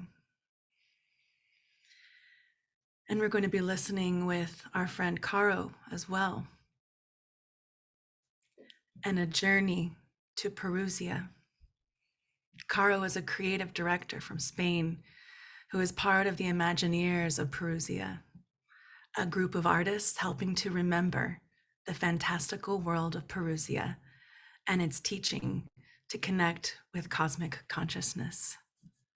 Welcome, Caro. Thank you so much. I think this is the most beautiful introduction with the words of Treya. Oh my God, that was pretty special. Thank you so much. Nice to see you. Hi from Perusia. It's looking good here. I'm gonna share a link on the chat to go to the high slides, and I'm gonna share my screen so you can also scan it with your phone so you can follow along with me, because I would love to hear you out, and high slides is an amazing way to engage with people while doing a presentation. So if you can scan this code or go to the link that I put in the chat, that would be fantastic. Meanwhile, I'm going to tell you a little bit about Parousia. Parousia is a limbo between space and time where we trade with essences. So in the world, you meet the Manidus, who are the beings that are in this planet, like the spirits of the land. And each one of them teaches you different ways to connect to these different essences. So they have their own language, but some of the essences, you could translate it to presence or play or vulnerability and compassion, wonder, gratitude. So today, we want you to take you to Parousia through a listening session, and you will be meeting one of the characters called Shaku. And okay, we're already like 21 in the presentation, so we can move. I'm so excited to welcome you here. So I would love to understand, how are you feeling right now? Like after these sessions today, like Monday morning, how are you doing? I'm personally feeling, I have a lot of pending tasks, so a little bit anxious, and I'm gonna write it down. I'm also doing it from my computer, from my phone. I'm feeling anxious, un poquito, not a lot. But I also feel super inspired after these talks, and nice. We have thrilled, happy, hopeful, inspired, fabulous. What else? Tell me more. Warm, communal, that's nice. Magical, abundant. Ethereal, I like that. I'm feeling, I like that one. I'm feeling beautiful. I love this. I love this thing, right? It's so much fun. I'm feeling focused. I'm feeling grateful. I'm feeling vibrating. Alluvial. I know what that means, but I'm sure it's cool. Buzzing. Cool. Nice. Heartfelt. Humble. Great. Thank you for sharing. This is so nice.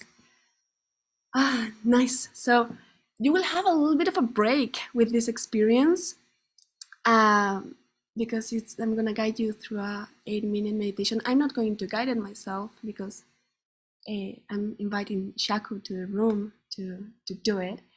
So I will say that in order to connect with this, just give yourself these 8 minutes. You know, you have been paying attention, you have been maybe multitasking during these sessions, and I think now is a moment to just connect and just sit straight and take 3 deep breaths and allow yourself to do this without doing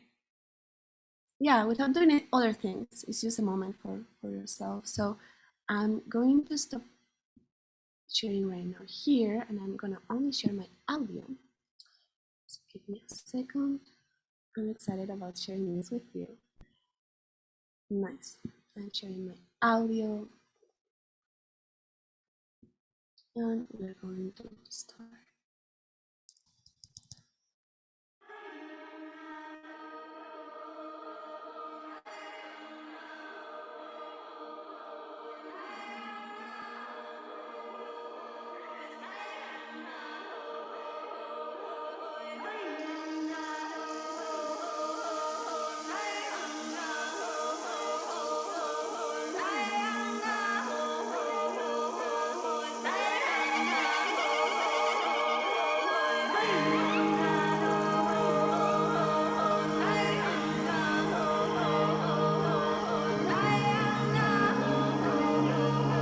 I invite you to notice the beauty and the light shining all around you.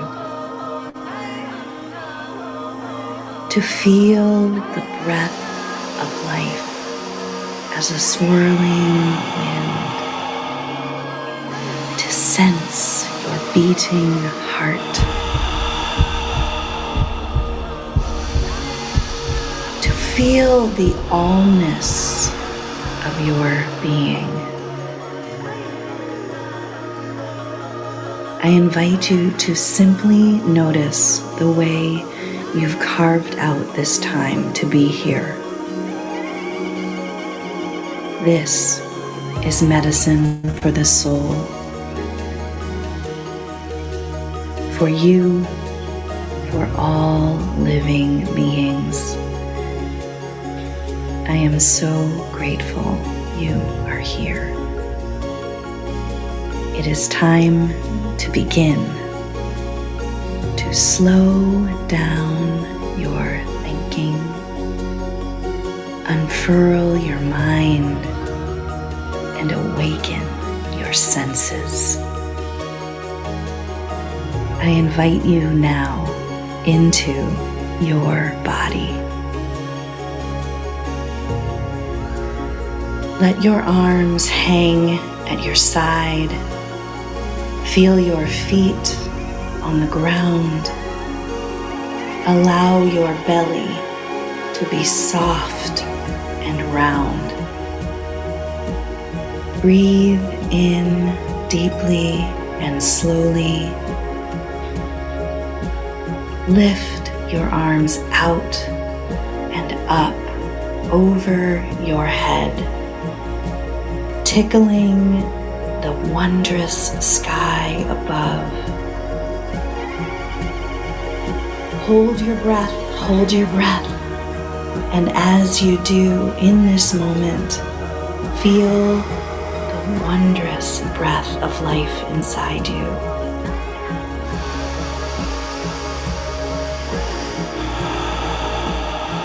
Now, letting your arms fall slowly down to your sides, exhale and allow the breath to cycle through you.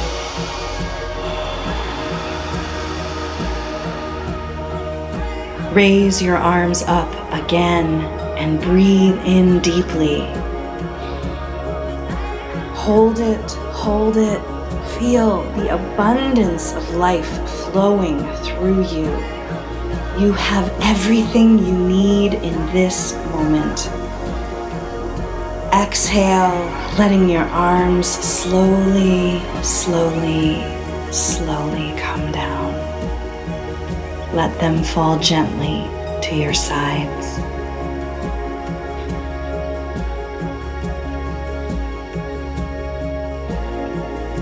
We do this practice one more time because magic happens in threes.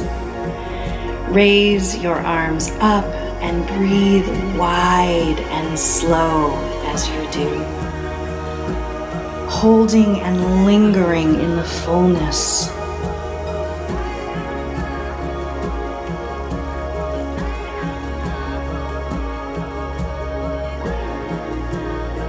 This is holy and sacred breath.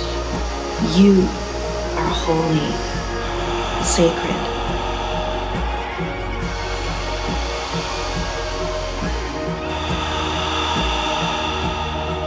Exhale, let your arms fall to your side and see if you can feel the tingle of life coursing through you. Beautiful, beautiful you.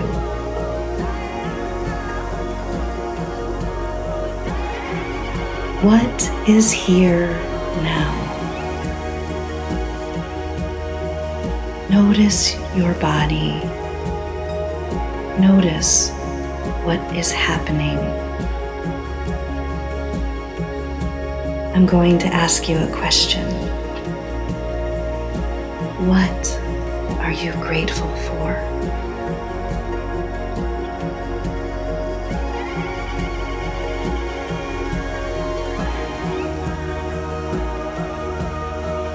Breathe slowly and allow your heart to answer.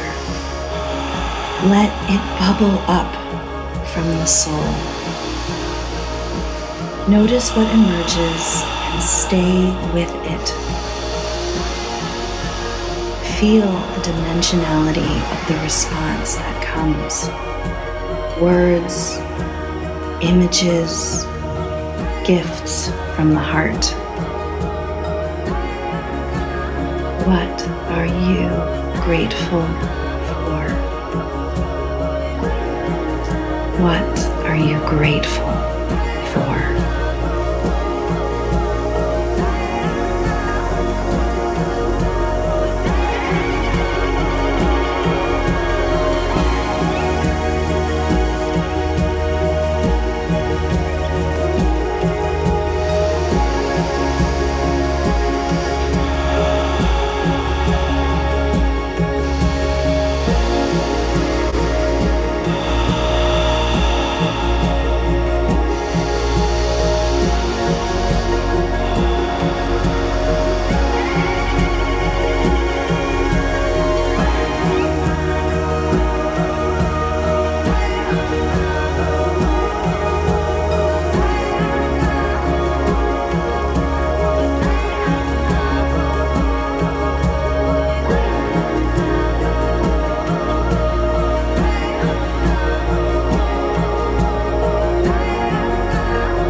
You have entered the heart of gratitude, and you are welcome to visit it over and over and over again.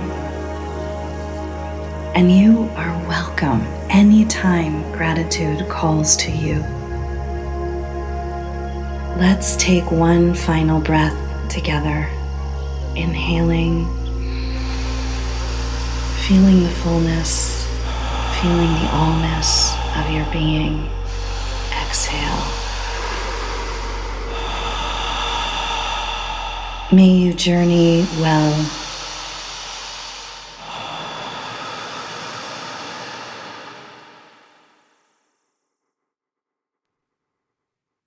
Welcome back. Thank you.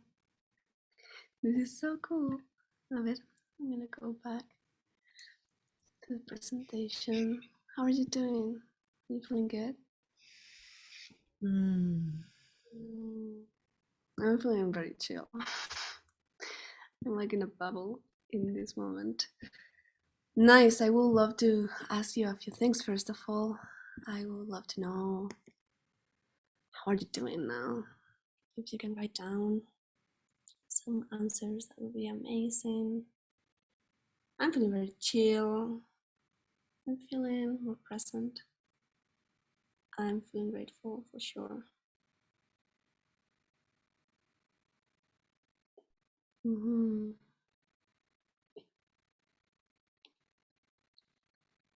Alright, let's see. What other answers? Recentered. Oh, that's nice. Heart-centered, loving, calm, vibrating, peaceful. Nice. Yeah, I'm feeling very good. I'm feeling ready for today. I'm gonna wait for a second for more answers. Aware.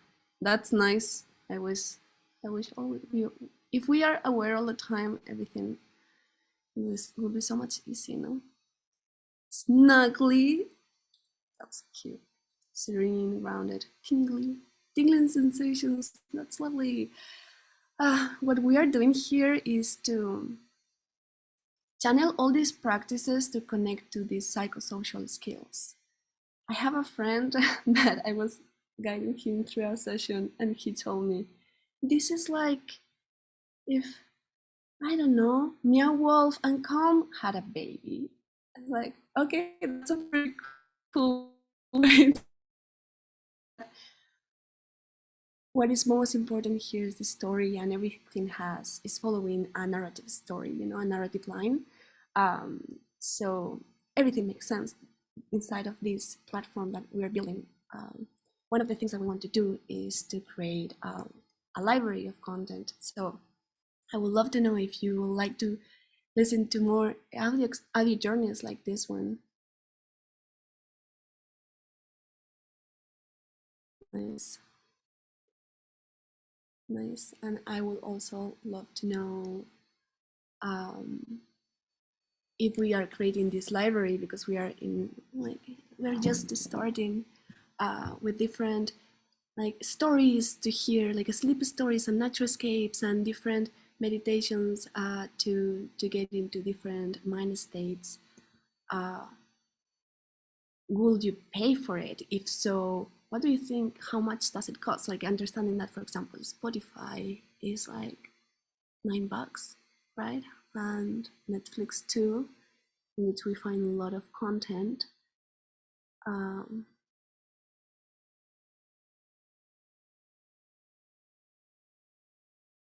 Nice. Cool. Yeah, we are actually thinking about 477. I think that's a good number. Let's see, most of the people. Nice. Cool. So, pues this is it. This is my presentation. This is the introduction to Parousia. I might do another listening sessions because we have a lot of content, and I would love to share it with you, for you to have like a moment, you know, with yourself and just chill. You want to know more, you can go to parousia.world and you can access the library of content that we have there. And it's so beautiful. I think you're going to love it. The graphics and the illustrations are done by an amazing artist called Andra. And yeah, we're a big team. We're like 10 people creating a lot of magic, and it's so beautiful. It's so nice. So thank you for listening, and I hope you feel good and have an amazing day. Likewise, Caro, we really appreciate you, and thank you so much for your encouragement to listen and to tune in with nature and to tune in with ourselves. It's so important, and I love to see heart-centered and loving in the feelings that people were having, because as you know, here in Regenera, we are alive in our hearts. And so any practices that we can implement that help us to connect to our heart and to listen is incredibly valuable. And here in Regenera, we listen to journeys through Perusia often. Thank you so much, Caro. We look forward to another listening journey with you again soon.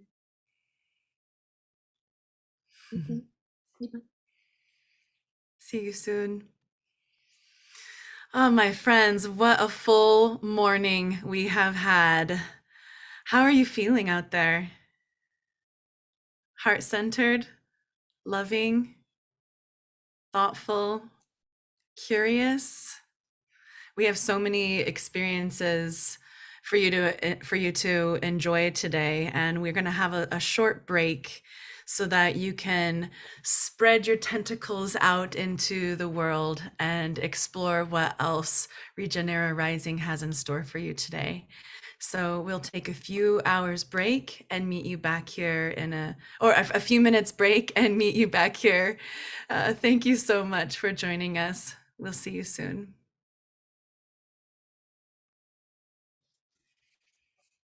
Hi everybody. Thank you, Mama Miss. That has been amazing. We're not taking a break. I'm not taking a break. Let's true. Let's continue going. Unless you need to go to the bathroom, then go really quick. Awesome. So hi everybody. I'm Nico. I'm one of the founders of the Design Science Studio. And Regenera. Have you seen it? Isn't it beautiful? I hope you're enjoying today and all the magnificent regenerative talks that we're having. I'm here to talk to you a little bit about the studio and the work that we're doing and how all of these came to be. Let's see, let me share my screen with you. All right. Let me know if you can see the screen, but you should. Design Science Studio. So Design Science Studio is basically an educational incubator for art. Not only art, we do many more things than just art. I would say what we're trying to do is to change culture.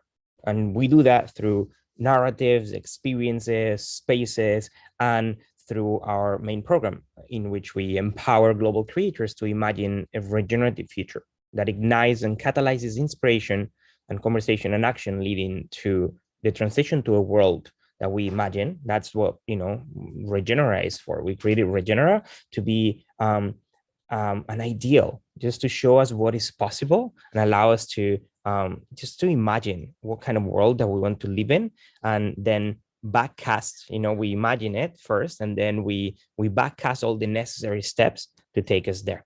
And that's the world that we imagine, a world that works for 100% of life, where we are rethinking our ways of being, our ways of connecting with nature, our ways of relating to each other, our ways in which the institutions work and the education works and everything else. And this is an exercise in imagination. We understood at some point that every systemic change starts with a story. There is no revolution in history that has changed the status quo that didn't start with somebody saying, oh, these things that we're living are not fully working. What if? Like, what if we were to do this thing? What if we were to just establish cities where we can actually vote the people that are governing them instead of like having kings? What if we were to give women same rights as men and people of color? And like every revolution has started with the idea of like making things different. And so that's for us is what moves our work at the studio is understanding that there is a need to reimagine how things are working because they're not fully working, and we can do better. We aim at creating behavioral change through culture.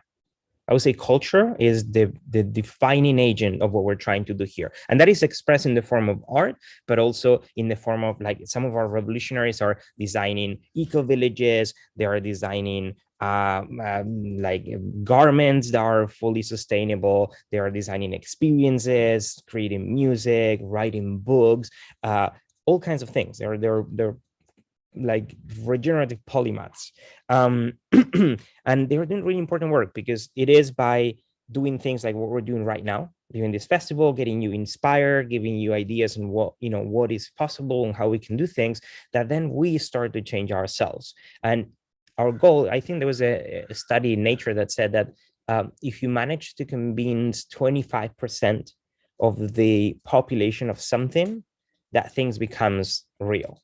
And so you only need to convince 1 out of 4 people that a change is possible and that there's another way for the entire civilization to shift towards that idea. And so, you can see it. There is definitely an emerging movement, a trend that has been going on for years. 30 years ago, talking about climate, you were labeled a hippie and just a green activist.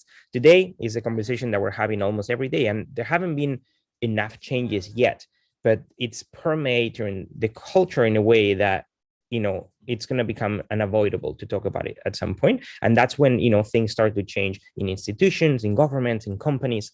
And so our work is to accelerate that change. And we're only 2 years old and we're making ripples. We have done some important things. We have directly awarded $30,000 to creators to achieve this goal. We have given $140,000 in scholarships over 2 years. And we have put together 53 events. Most of them online salons. We did a big offline one in Miami. We're intending to do more of that, but we're trying to just get the word out there and feature our creators and our Imagineers, and to put together experiences and celebrations that can show people the different things that we're imagining together. Within that, we have made bold moves towards realizing our vision of creating a world that works for all life. We have put together 17 partnerships with incredible partners, Partners Without Borders, Gray Area. We have some incredible people who are also aligned with our vision. By the way, if you're like working on a project that you feel could benefit from weaving with us, please reach out. We have brought to the studio more than 33 visionary speakers, incredible people who are coming to teach our students, and also in some of these salons that we're doing. We have launched more than 200 projects into the world. Many of them are living in some of our virtual story universe worlds. Regenera has a virtual component of it. If you go to regenera.city, you can enter and you'll be able to walk around in the city and visit some of these 200 projects that we're putting out there. And as of now, 9 incredibly committed team members that are making, just getting all the engines behind the magic working, so we can be here. Within that, we've had more than 2 million people that we've reached to in our events and our communication, 25,000 active participants in them, and 288 creators supported through the program, which, by the way, if you're a creator, if you're called to just be part of this, to not only to be a citizen of Regenera, which any of you can do by filling the form that we've been posting all day, but also if you want to weave in deeper and you feel that there are more things that you can do with us, please reach out. And of course, if you're an artist and you want to go through the 7-month mind-blowing program, we're going to start accepting applications probably in a couple months or 3, and the next cohort will start in September. Let me just show you a bit of, a few quotes from students that have gone through the program, so they can speak for us on what is it that we're creating. This is from Stephanie. This program gave me hope and truly opened my heart again. Trust in knowing that creativity is growing in the world for good. We're part of a wave bringing it in. This is a group of some of the most creative and beautiful, generous, incredibly talented beings around. And I feel deeply blessed to be part of it as an artist and a human. Umair, which is one of our incredible artists from last year, he said, Design Science Studio has emerged for and by the architects of the future. It was the singular most profound turning point in my career. This made me cry when he said it. The time with DSS will make you a bigger person with wider reach. That's from Gina, creating the Museum of Water, which is incredible, with Maxi. An ideas incubator, a connector of dots, a synchronicity machine, a weaver of worlds, all with the best intentions for everyone. This is from Helena. She's also doing an incredible project. This is all to say that, we've been, as with every company that is getting born and emerging, we've been working really hard, many hours to put this together for these 2 years, and it's been somehow working. But we are at the point where we're in need to expand and grow. And if you think about the studio, we always want to compare it to places like the Bauhaus. They were really big institutions that were able to get thousands of students through their doors. But more than that, they were able to shape culture and to put out there events like this one and papers and books. And so we have an incredible array of talent that we're wrangling, and we have a lot of ideas that we're putting together, and we have so much rich content that very few other places are putting together for the regenerative movement, and we need help. This is a reality. We are in need of some financial support, and we're understanding that we're at this point in time where I think a lot of the money that has been invested for the last 100 years in just getting us where we are, it's getting conscious that it needs to be somehow reinvested a little better and a little bit more mindfully, otherwise we're not going to make it. And so we're at that point in time where we still have a chance. We still have a chance to make things really, really yummy for humanity, but we're going to need to redirect some of those resources to start doing better. And so this is our request to you, is that if you have those means, or somebody that has them, we are in need of some financial support. And so stewarding the Regenaissance and being a patron of the studio means granting scholarships to incredible artists who could not participate in the program otherwise. It means supporting the team so we can continue putting together all these incredible programs and putting things out there. It means having more resources to create more stuff that can reach more people. Just to give you an example, $1,500 funds an artist to complete the entire program, but really any amount helps. With any amount, we can continue moving forward. And so that's our request to you today. And I know we always feel a little guilty about asking for support, because it sucks. We would love to just be even offering all of these for free, and eventually we hope that we'll be able to, even for artists, to be able to just fund all of them so they can continue doing this very important work, because it is some of the most important work that has been done in human history. In this century, in our lifetimes, we're doing something that will define the next hundreds of years of civilization. We're at these crossroads between two civilizations, two ways of seeing the world, and we are in the process of defining what's next. And whatever we do in the next decade will drastically affect and change what we're going to do in the next 100 years. And it will, as Baki said, will define if we make it or not. He said, it's going to be a tight race till the very last minute. We are on a tight race to define if we're going to get to utopia or oblivion. And so this is our call. If you feel we're doing good work, if you're enjoying this, please support. We are putting together a crowdfunding campaign. We're going to post the link in the chat in a minute. But basically, with the money that you're generously giving and donating, we are able to create more immersive worlds and experiences like this one, in person and online events that can get people to just understand what we're doing and how they can do better. We can put together the Revolutionary program, 7-month program for 144 creators every year, each of them selected for their capacity to change culture, to affect culture with the projects they're working on. And at the same time, that also gives us the opportunity to find them more support, to find them more funding, and to scaffold them and amplify their voices. And all of this is also thanks to an incredible team of brilliant humans who are working way many more hours than they should, and just doing their best to just contribute to this engine that we're putting together, this spaceship, this floating city. So it keeps shining and growing and expanding and reaching, the far ends of the earth, so we can continue creating change.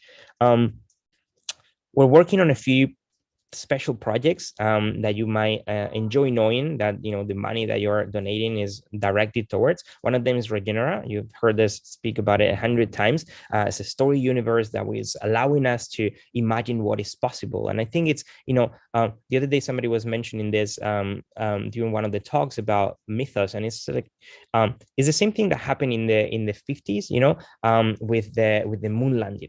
There was John F. Kennedy was giving a speech to Congress, and he at that time didn't know if it was technically possible to land a man on the moon, and yet he gave a speech and said, "We're gonna land a man on the moon before the decade ends." This was like, I think, at the beginning of the 60s. And because he said it, it was like, well, now we need to make it happen. And so there was like these optimistic visioning of the future of the things that were possible. And I think that's after that we turn into a way more dystopian Black Mirror led couple of decades, and I think it's time to bring back the illusion for what is possible. It's time to bring back solar punk instead of cyberpunk, and to just imagine all these possible futures, so our politicians and the people in the institutions and the CEOs of companies really start to just dreaming together and changing. Like, we have every tool imaginable to create change. We just need to be willing to and change the narrative, and that's it. So that's what we're trying to do with Regeneration, is inspire them to make the change. We're creating content, a living library of like hundreds of hours of incredible talks. We're creating books. We're creating a lot of things that will inspire, hopefully, an entire generation. And then small, like concrete artifacts, like the Green Book that I'm gonna tell you about in a minute. But all these are the initiatives of the studio. We just launched the campaign. Thank you so much, those who have contributed. Thank you so much to those who will contribute today, that will make the effort to just, send a little money if you can, or maybe just like send the campaign to somebody that, can support and contribute. And maybe at some point we're gonna have, through this ask, manifesting. I'm manifesting this. At some point, I believe that we're gonna meet 2 or 3 patrons that really believe in our vision and that have the means to really fund the studio for the next, couple of years, and just get it well funded so we can continue amplifying our work, which is so important. So thank you so much. Roxy, can you post the link in the chat? Perfect. So you have the link in the chat. Now is the time. Don't leave it for later. Take a couple minutes. It's very simple. And it really means the world that you are supporting. So thanks for that. Do you want to talk about the Green Book? Or do you want me to talk about If you want to do quickly, and then Vincent's here, and then we got to get on the news. Okay, we gotta get on the news. Then maybe we'll leave it for later. And okay. Yeah, let's. So just like Okay, so a preview. So let me jump to this. So the Green Book, basically.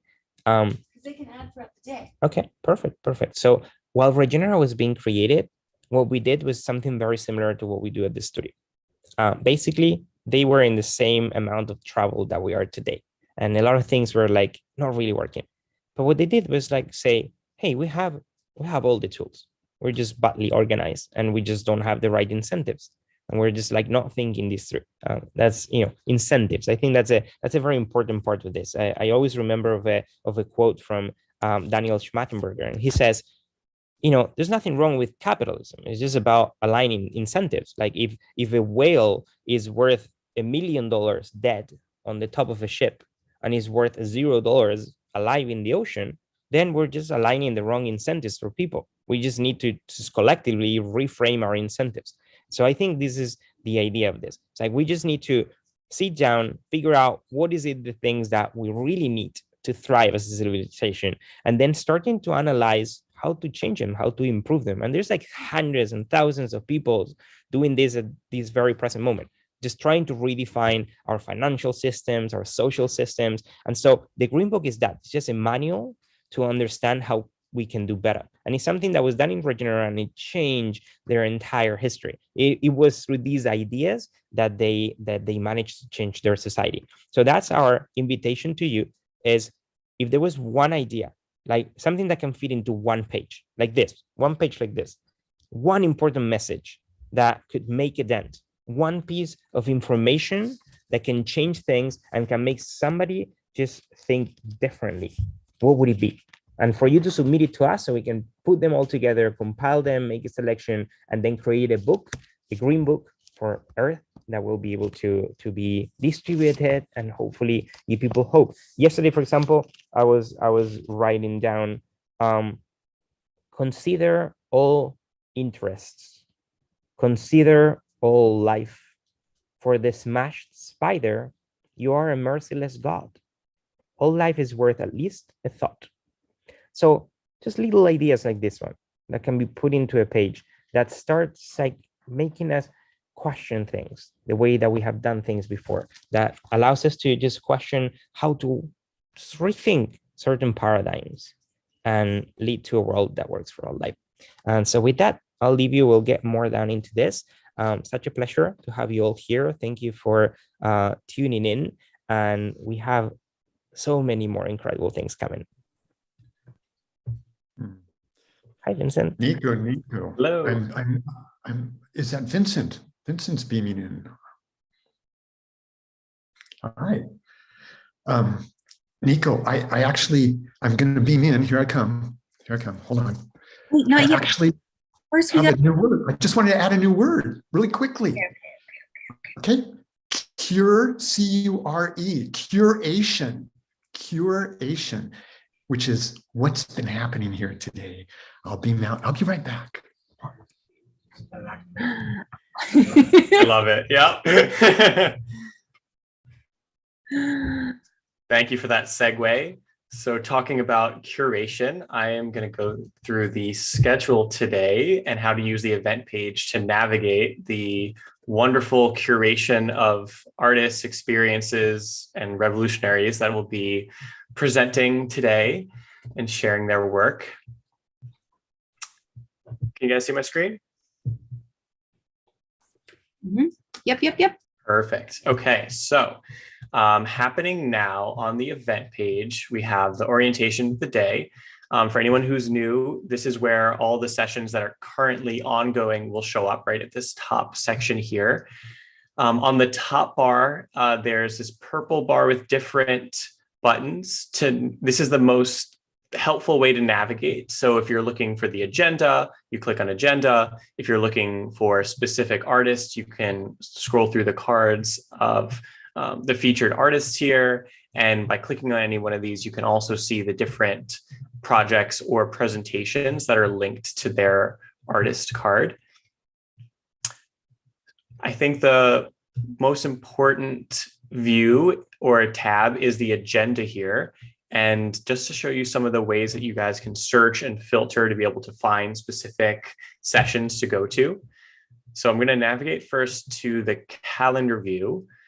So this has the list of all the events that are happening today in chronological order.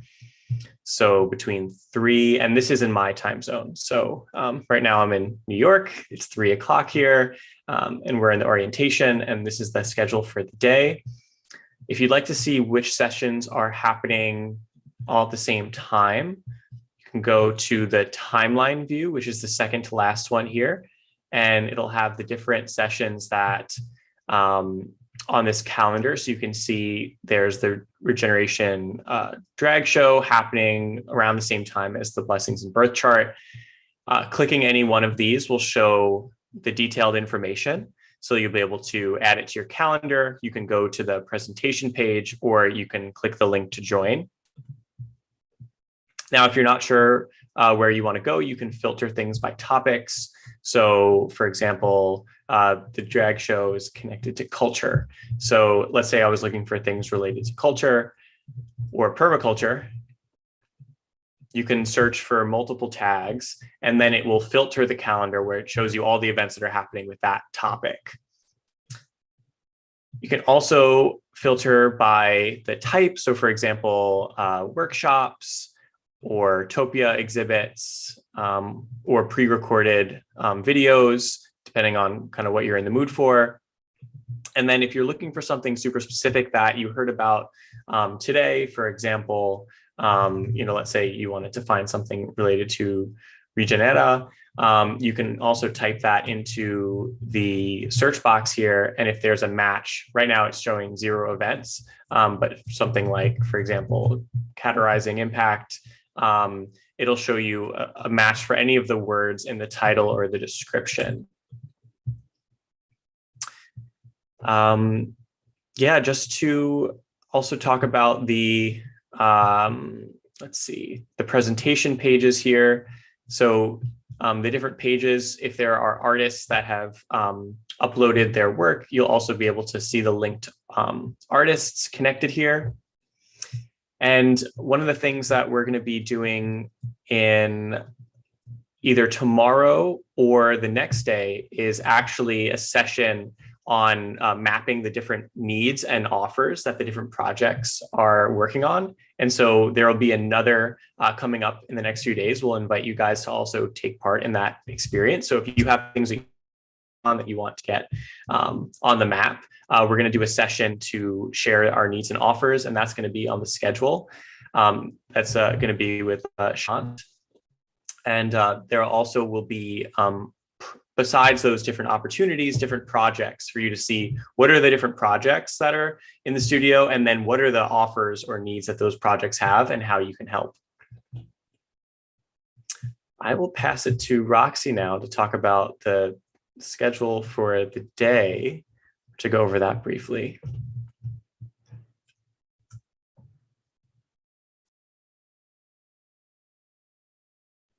Hello. Hi, Vincent. Thank you.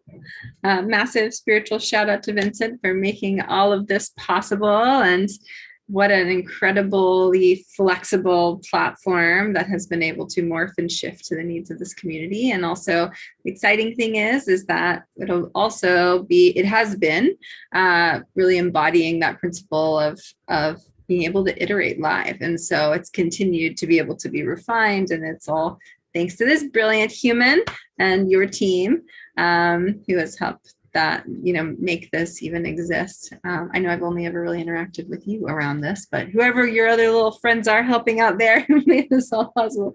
Thank you, Catalyst Trove supporters of Vincent. We love you.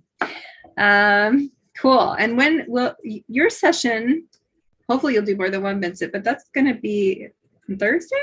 I can't remember what day you're planning on doing your walk around.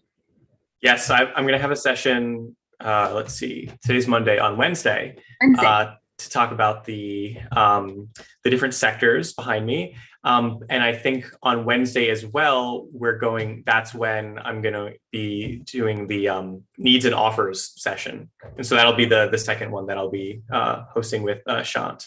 Yay. Well, I might sprinkle seeds of emergence live to say that the session that you did, that was all about how can we design and architect our systems to be more interoperable, might be something we do again in some fashion for all of our friends here, because I think there's a lot of wisdom that you dropped there that would be really incredible to share. All right, my systems designer friend, let's Sounds good. Schedule. I'm tuning in here live from the cockpit of Regenera, and we have lots of good things coming up right along here. Gloria and Ava are taking a lunch break, so I thought I'd fill in to share with you what's coming up. All right, let's see what we have going on. What a nice morning we've had. Oh, yes. Okay, so we are going to tune in shortly to the news, which you just saw for a moment that Vincent was showing. So that's coming right up just next. I'm going to do a quick refresh. And then we have one of our partners, Claire, who is going to be offering a sound journey. So while this refreshes, I'll just say that Claire came to us via the Global Regeneration Collab and is offering this voice activation sound journey to reconnect. So this will be a really special 45-minute journey into the voice of the earth. All right. And then after that, or before that, is the news. So here we are. The energy time weather report. So we will be entering the natural order weather sphere. So that'll be coming up in just a few moments. So I won't spoil any of the surprises there. And then we'll have a few things that you can do around the 1:30 mark.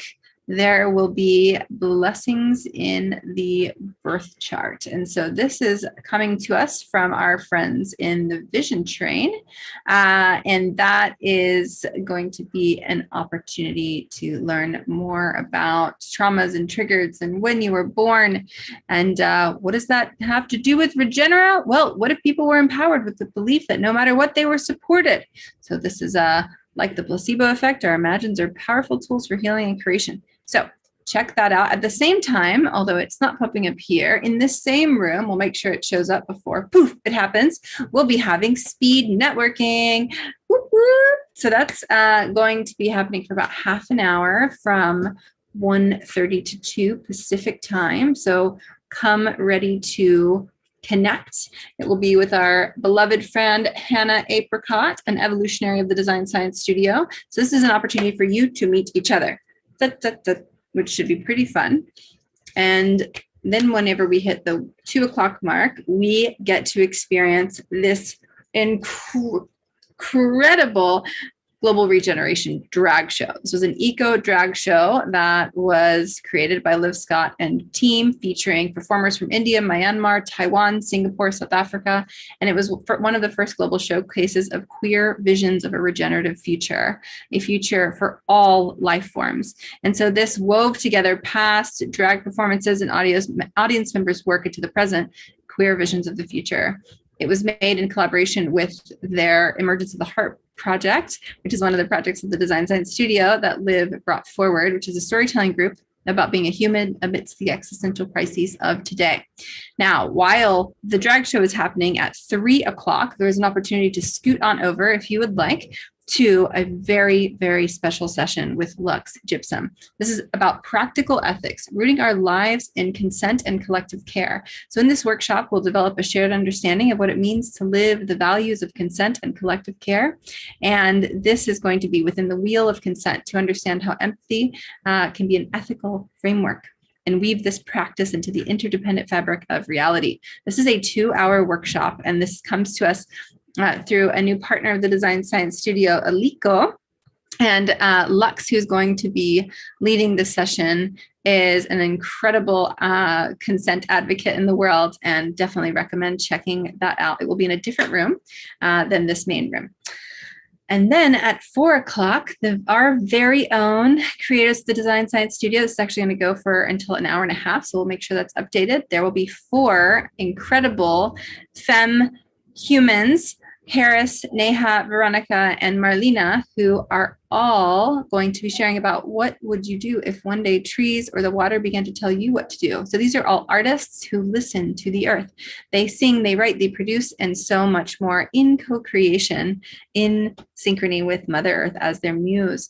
And so we will be experiencing this 1.5 hour long session and secrets of artists who channel the vision and voice of the earth. Whenever we hit the 5:30 hour, we will be welcomed back from the citizens of Regenera. We will get to see an incredible highlight of a feature documentary from Evolutionary Maxie Cohen, Ayahuasca Diaries. That is going to be a really, really exciting preview. And then I think one of either tomorrow or the next day, there'll be a full film screening. And we'll get to learn all about these plant teachers as medicine and supporting the indigenous who are continuing to have these plant medicines present in the world as a support for the way we orient. So much more to say there. And then whenever we hit the 6:15 Pacific mark, we will get to have some space with Virginia Alonso, one of the revolutionary artists of the Design Science Studio, to share about where VR and ancient ways meet power, compassion. So this is a VR experience developed by Optimal XR, designed with Tibetan Buddhist lamas, designers, and scientists to tame the mind and reduce anxiety and other stress-related chronic disorders. All right. So that's a little bit of what's in store. And there's actually a little more than that too. So keep tuning into this, but without further ado, it's very important that I hand it over because it's time for the news. Our friends, where are you? Oh, I see my leprechaun friend, and Suma, hello, how are you, Suma? How's the news today? Tell me, how's the news? Where are we at? Hi, Roxy. Hi, everyone. The news is alive. It's good and alive, and we can get into it. A leprechaun, you want to beam us in? Yeah, definitely. Here we are today, and we are beaming Regenera. The backcasting Evolutionary Alliance meetings have been expecting you.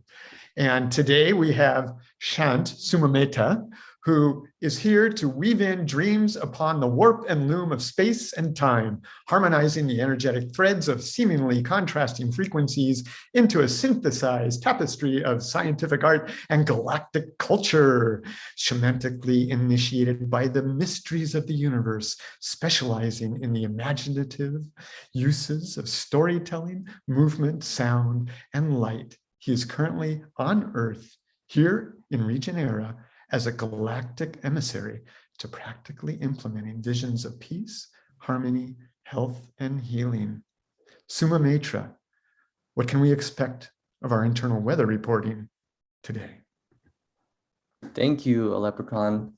I will get right into it. I'm going to share this screen, and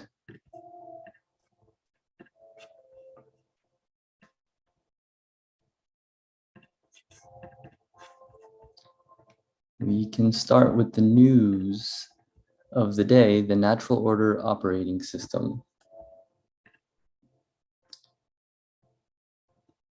So wherever you are in the world, this is the news of the day. We will be talking about time weather report. The news is a galactic initiative to ground us and align us to the natural order. And one of its gifts is the time weather report. So what is a time weather report? We're used to regular weather reports, but time weather is about time. We are transitioning from the biosphere to the noosphere. This is the idea. The noosphere being the planetary mind, the conscious planetary mind. And that means we're changing how we relate with time, from a mechanized linear time to time that's aligned to nature and our bodies. So the whole intention is that the time is like the atmosphere of our mind. So if we have an ordered understanding of time, then we can order our minds and we can order our space to be as harmonious. And this is a harmonized calendar system, which is like the operating system of our minds to align us to the synchronic order, which is the place where synchronicity and miracles happen. So today, April 25th, 2022 in the Gregorian calendar. If you are already on to the next day, you can reflect on your day before, taking into account that we are a whole planet. And the new calendar system takes into account the new Sirius dating system, Sirius being what makes it galactic as we align to a star body outside of our solar system. So the natural order weather sphere, let us enter.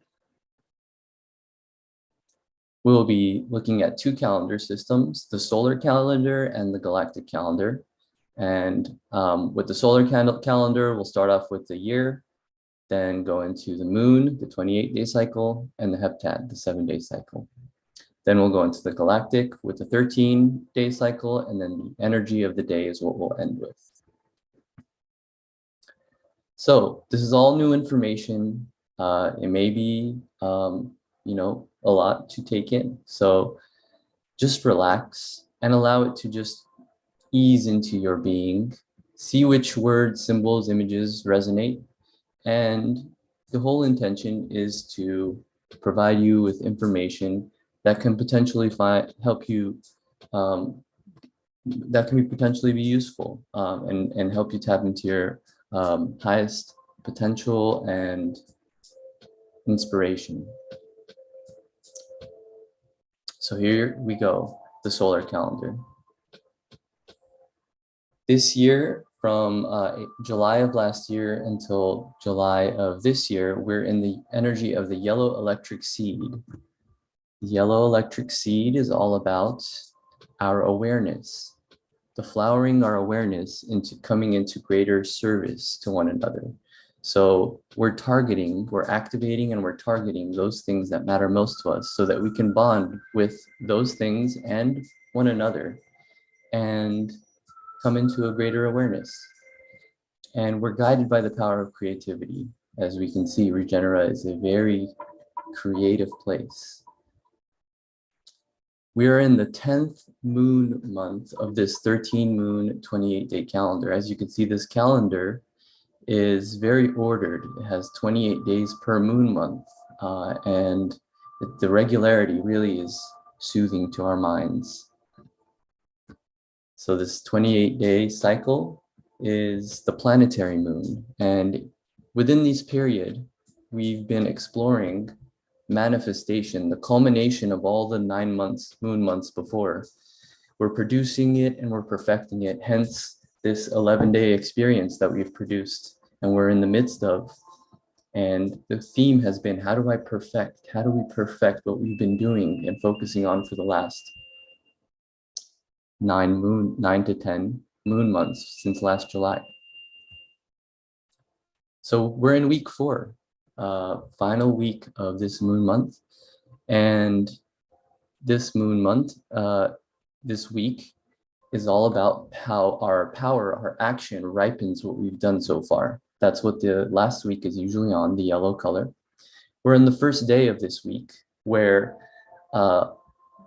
it's Dali, which is different names of the week, but the equivalent, it corresponds to universal radial plasma, these energies, and these correspond to our chakras. So today's energy, you might find your chakra, crown chakra, activated a little more. So just tune in and see what messages come through there. The theme of this week, the next 7 days, is how enlightenment stabilizes timelessness. So play with this idea of how this growing awareness of time and timelessness can enlighten your day. Now into the galactic cycle of 13 tones, energetic tones, and 20 archetypal symbols. The 13-day cycle that we're on, that we started a couple of days ago, is the Blue Eagle cycle. So these 13 days, we are exploring vision, our minds, and how we create.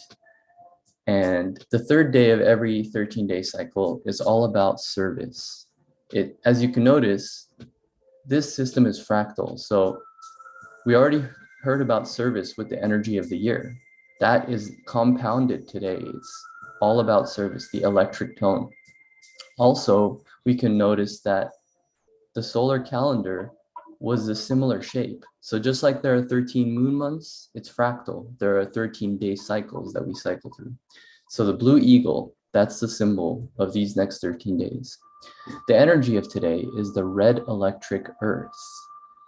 So the earth energy is all about navigating and evolving through synchronicity. And the electric tone is, once again, activating service and bonding. So may this energy help us be of service as we feel one with earth and embrace our true natures. And today we'll be guided by the power of birth, which is this symbol here, the red dragon. So nurture your being as you birth your new self. Couple of questions that may help us today. How does my creativity express my spiritual journey? And do I feel part of nature and honor my natural rhythms as I am of service to others? So really look into yourself and see how you are honoring your natural rhythm, staying in balance with your service and with nature and with your creative nature. Today's theme is reconciliation and commitment. So how are we committing to ourselves, one another, to the service that we're here to give, and to nature, to Earth? And how are we reconciling this relationship so that it is renegotiated into a more beautiful and harmonious relationship that has the principle of Aini in it, which is the right relating. So thank you today for tuning in to the Now Sphere, the Natural Order Weather Sphere. Thank you for these resources and to the source energy that makes all of this happen and possible. And this is brought to you by the news. If you would like to reach out, feel free to email us at the news channel, noschannel@gmail.com. Thank you. Thank you, Suma Metta, for beaming such a beautiful reportage, helping us traverse from one flow to another. Thank you. Thank you so much. And so now we're going to, speaking of flows and the electric earth, we have Claire here with us, who is going to be sharing the voices of the earth. And I'll tell you a little bit about Claire. Claire is a mystical planet walker, a Samara, a pollinator, a connector of ideas and people. She has been a sound healer and an energy worker for much of her life and explores the realms of the numinous and the tangible through her work as an artist. She swims in liminal spatial realms. I think that's what we meant. She teaches and alchemizes consciousness. She understands energy from the human living system perspective and feels the emotions of life and the elements. All this shows up as performances and dynamic emergence.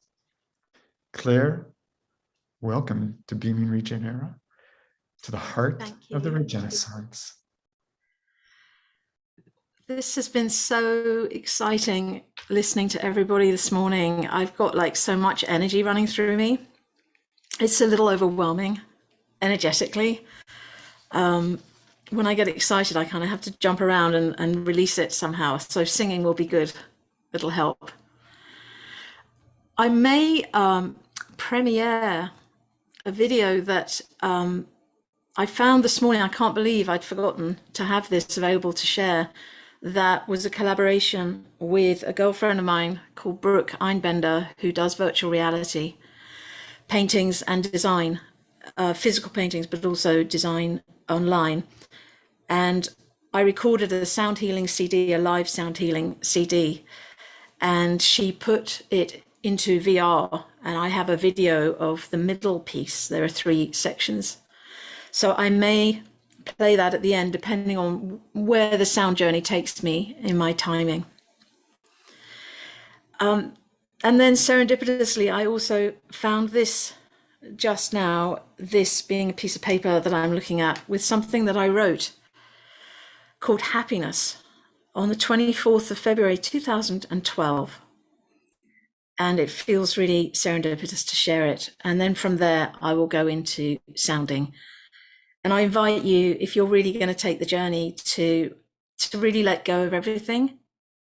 Let go of any responsibilities you have. This is a time for Earth to come and love you back.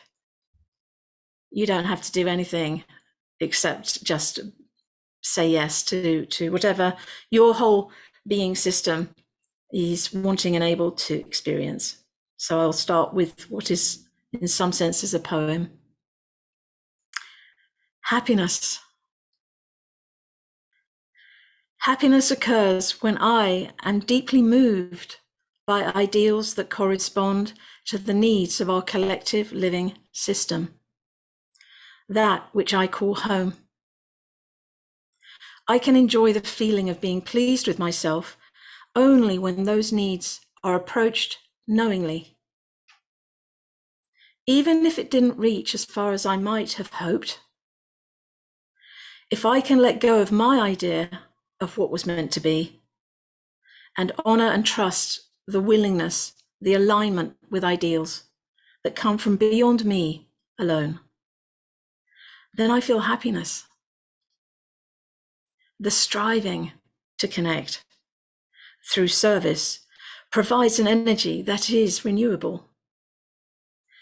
To meet merely my own cravings, as if separate from the whole system of life, provides a short-term thrill, but it needs replenishing quickly in order to fill that void of no relations. When I experience people from my own and all other species and elements as brother and sister, mother, father, other, I discover the celebration of their successes and the mourning of their failures and losses as my very own. Not from an intellectual perspective, but from a felt experience of oneness, of we are oneness, influencing and being influenced by, caring. How do I get there? How do I get there? By letting life crack me open, by listening to its insistent call for me to join in, to follow, to lead, by deep listening, so I can let the grief out and the joy and the light in. Comradeship, communion with all that is a choice of courage. Stepping into the unknown and trusting that a hand will reach out to meet me from my future place. Sacrificing my attachments to the imminent becomes my path to the freedom and belonging that I crave. In the imminent. It's so doable. It's so close. It's in my presence that I get to experience that which I seek. Life is pretty amazing when I pay attention.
There is in us a moment.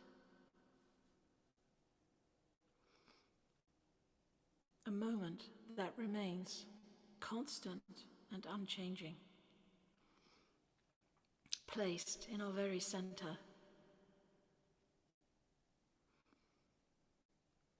It is an eternal moment, born of the stars, extending into the future, inherited from the past. In the middle of all that, there is us, in our moment, living in accordance with, in relation to, in defiance of, in memory of, in hope of, and in awe, creating, always creating.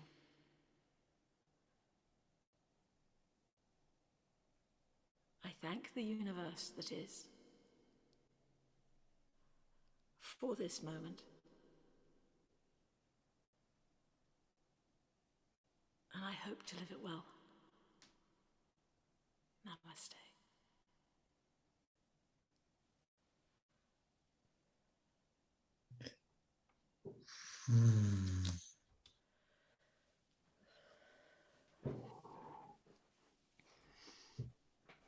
Just soak it in.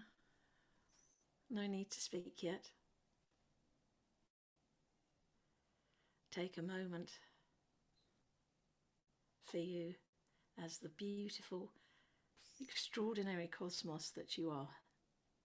A collective of unnameable elements.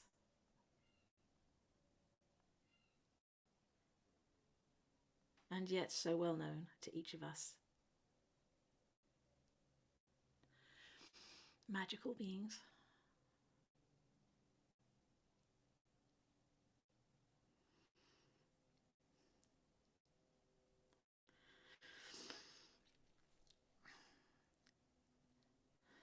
So maybe this would be an opportunity to go in two directions.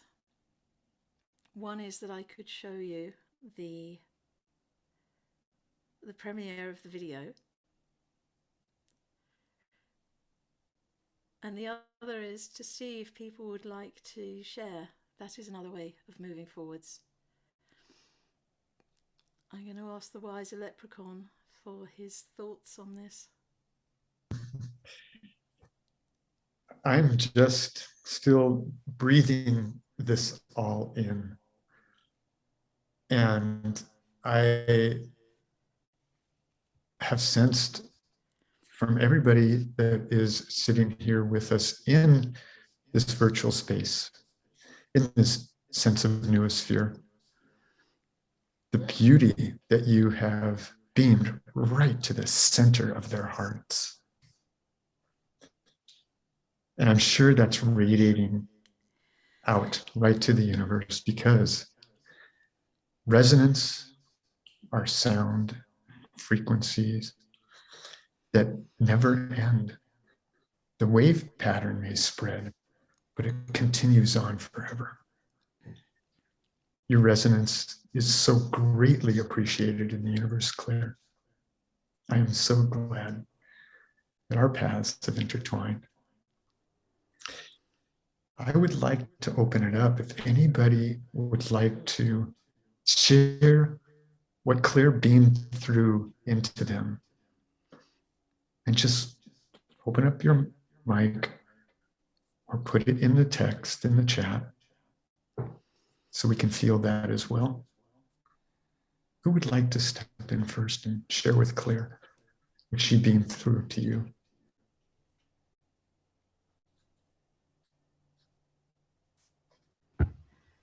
I am willing to go. Are we verbal or in chat? Just go ahead. Go ahead. Yeah, verbal. Hi, Claire and everybody. that was the speed of creation right there. For me, that's what I intuited, along with pretty much all the other comments in chat. So thank you for manifesting that. Mhm. Thank you.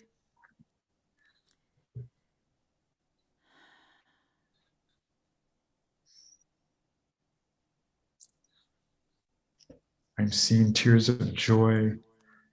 I'm seeing your voice soften my heart and lift it off anxiety.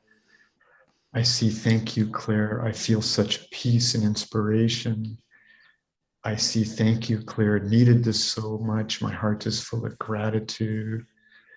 I could say something if you can hear me. Please. Sure. I just so beautiful as you tapped us in to the wisdom of nature through you, through your heart, through the beautiful vessel of you, and really just it felt like such a beautiful, clear field that you brought us into and waved with us from. And like Mark was just talking about, waves, they go on and on and on. So thank you for tuning the field with nature's energy through the nature of the beauty of you.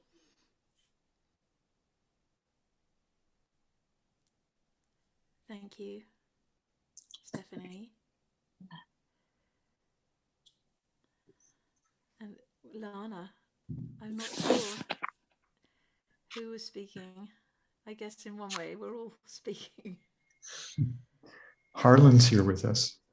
Harlan. Yes, thank you so much. What a beautiful sound journey. And oh my God, I was going to even put in the chat about those Koshi chimes, but people can find out about them themselves. That you ended with, they're just such a beautiful sound, but you're singing everything. And so besides expressing my gratitude and, that it's kind of like, here we are, Design Science Studio, and what does sound healing have to do with design science? And yet in my world, sound healing has been such an integral part. I talked about my future environment interest, but mostly what I've been doing is building these portal installations. And starting in 2008, I started to invite sound healers to work in my installations when I set them up at Burning Man and other events. And then in 2014, I actually started hosting an event, which I hosted till 2019, which is why I moved here to Joshua Tree, California, on this incredible property. And I would have to say the main focus of the event were sound healers and sound healing sessions. We did a lot of other things, and we had music, we had workshops, but I'm just going to put in the chat a link to that section of the website that I launched last year as part of last year's Design Science Studio, that just for anyone interested to see, a little bit more about, and that's where the name Portal to the New Earth came from. That was the name of my event. But I just wanted to mention that, sound and working with sound. Also in my book, the very first chapter is the chapter on sound, and I use sound in my installations. But it can't express enough how important sound and the type of work that you do is in assisting to help us to evolve and grow and into this consciousness that is aligned with the earth. That's the point that I want to make and share with you. All right. Thank you, Thank you so Harlan. There are a few things popping up with you saying that. One of them is the name Paul Devereaux, because he wrote Sound Archaeology. He was one of the first people who helped me understand that actually sound has been important to the development of consciousness all the way through. And historically, archaeologists and people who study the past, there's a great track record of art, original art, on the walls in caves and stuff. But actually, eventually, someone like him came along and realized that these environments were designed for sound rituals. But of course, how do you how do you recognize that if you walk into a cave? It's not quite the same as being able to see art, which immediately gives us information. But you have to be interested in the gestalt of where you are standing. And I rather like that, to be honest, the subtlety of what that requires of us and in us to be able to notice our environment and what that tells us about becoming. The other thing that came to my mind, because it made me smile, is I've talked with sort of physicists and stuff, and there's this great statement about, oh, there's no sound in space. Well, doesn't it depend who's listening? So there's sound is such a tactile field. You know, it can bring love, and it can bring safety too. You know, if a child is crossing the road and not looking or running somewhere dangerous, if you don't generate a sound that communicates stop, then they won't really get their message. But it's tender. It's the most beautiful way, I feel, to be intimate and to be angry, to be anything really, but at least to be authentic and experience connection. And the silence is very, very important, the silence within the sound. And somebody mentioned that somewhere recently. There's a guy, I think his name is Max Placard, who speaks of silence. Silence is the opportunity to deepen. And I think sometimes the sound, like if I'm creating sound, that actually the most important part is what happens afterwards.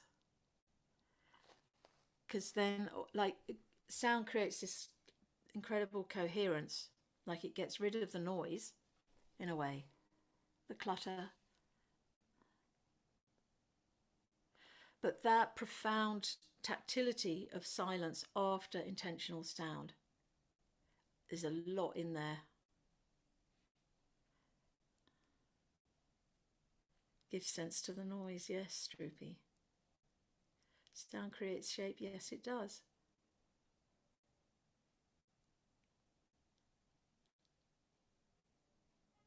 I'm just reading the chat.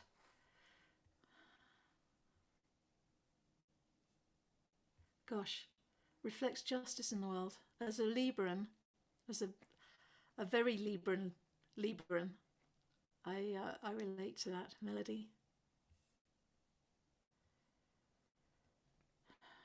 I'll tell you something.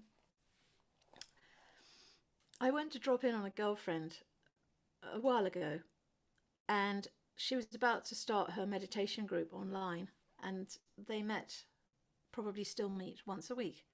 And she's like, would you like to join us? I said, sure, I'll join. That would be fun. And I had my shruti, the instrument that I was playing, with me. And she's like, would you be willing to sing a little at the beginning? And I said, of course. I'd love to. So I did.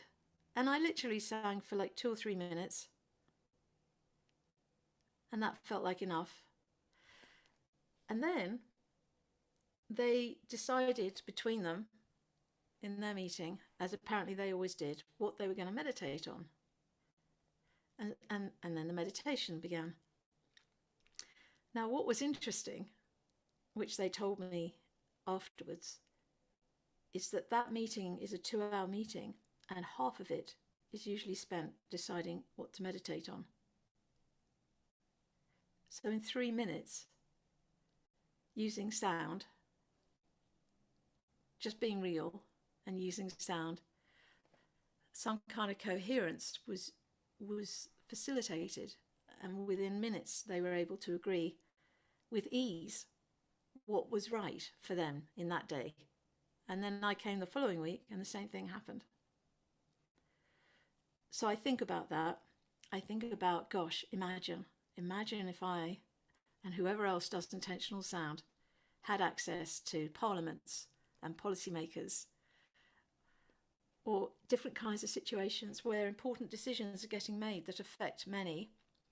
And if we could actually generate sound, no one has to explain anything. We just do it. And then see what happens. See what happens when they talk. And then sit with them. If it gets tricky again, just do another minute or two. I've done this. I do this in meetings. It's not planned exactly, but it's just an available option. It seems to remind us of something, and it seems to travel through the fabric of our denial or our resistance or our separation. I'm looking at what Jeet's saying. Would anyone like to say anything? Share anything? I would really like to, because there is so many things to be said about what you just shared with us and how deep it touched, I guess, all of us, because you were just here with us, wherever we are, and created that resonance over space-time between all of our hearts and minds. And so many things come to mind as you speak. And I would like to just share one experience that I think is another beautiful example of this magic, which is happening in the world of capoeira, which is holy sphere. You know, it's all movement and music in sphere. And as you know, one goes to a workshop or something and overextends oneself's body, you know, just gives all away, and then gathers together in the roda, in the circle, in the sphere, with the music and with one another.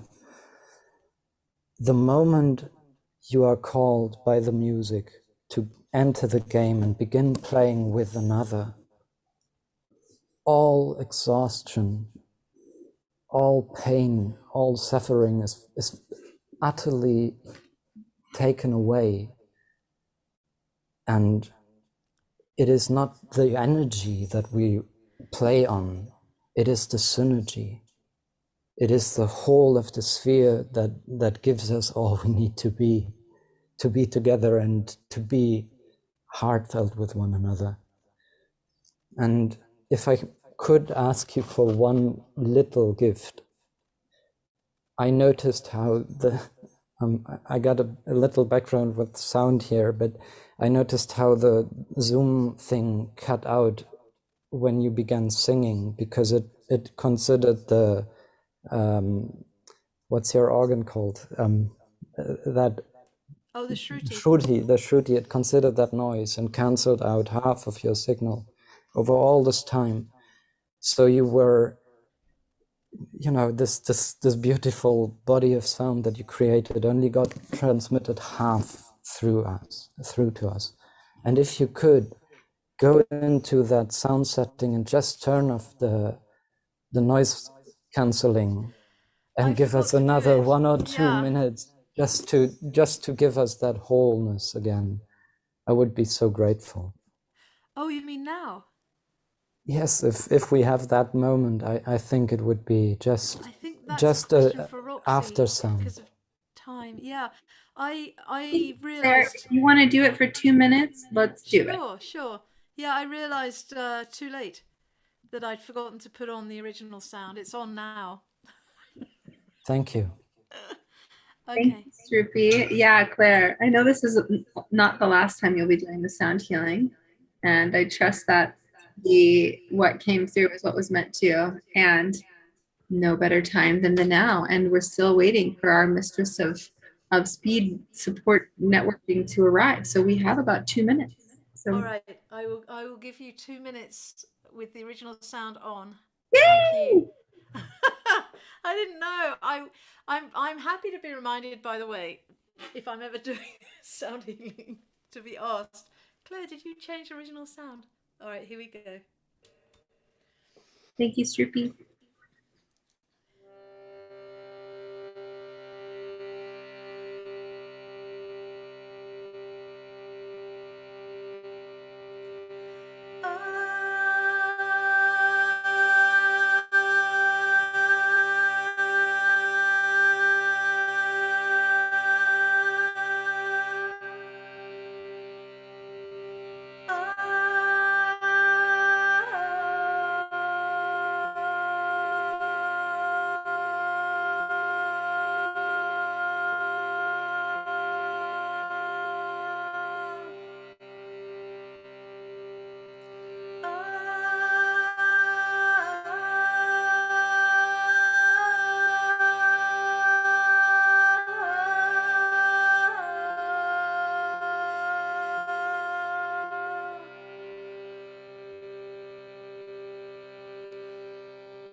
Qué lindo.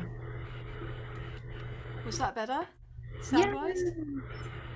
Absolutely.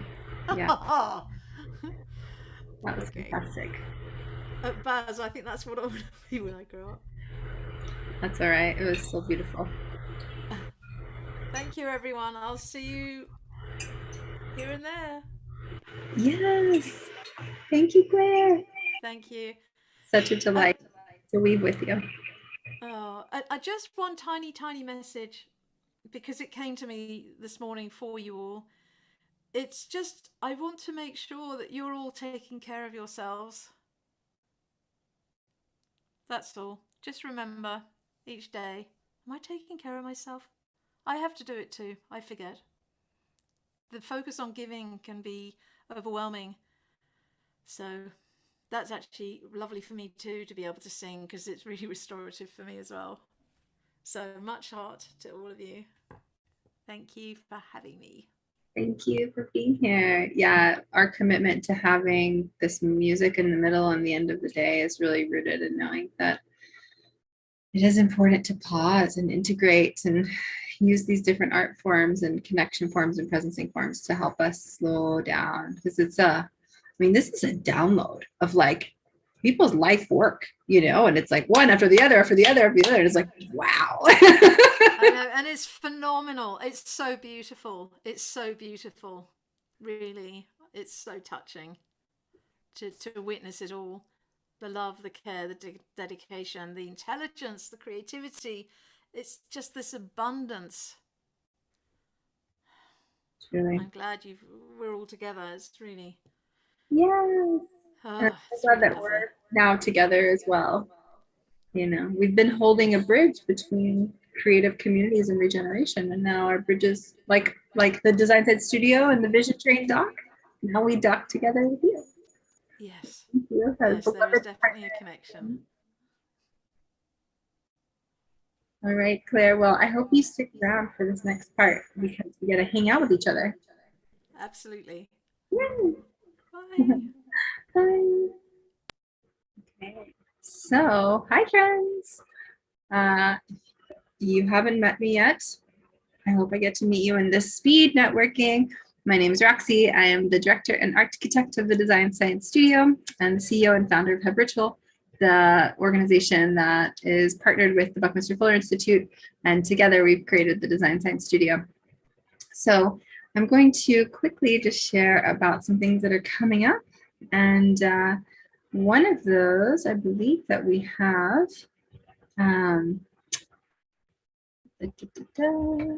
blessings in the birth chart that will be coming up in a second. And I believe the amazing human who is guiding that, Selena, is here. Are you here? Selena, I think, is setting up in her other room where she's going to be presenting. Well, I'm going to just share with you all as it's about to start, or it's starting now. I'll put the link in the chat so you can see. So blessings in the birth chart is here. Oops, what have I done? Presentation page. Okay, here we go. So this session, as you see, you can just jump in and join. So if this was something that you were interested in doing, this session is commencing now, and I'll put it in the chat. Perfect. So I encourage you to go over there if this subject is interesting to you, to connect to when we were born and our guides who are out there. So this comes to us from a Vision Train artist. So thank you to the Vision Train and to the community who's been bringing amazing content as well. So I'm also, I know there's a little black box here.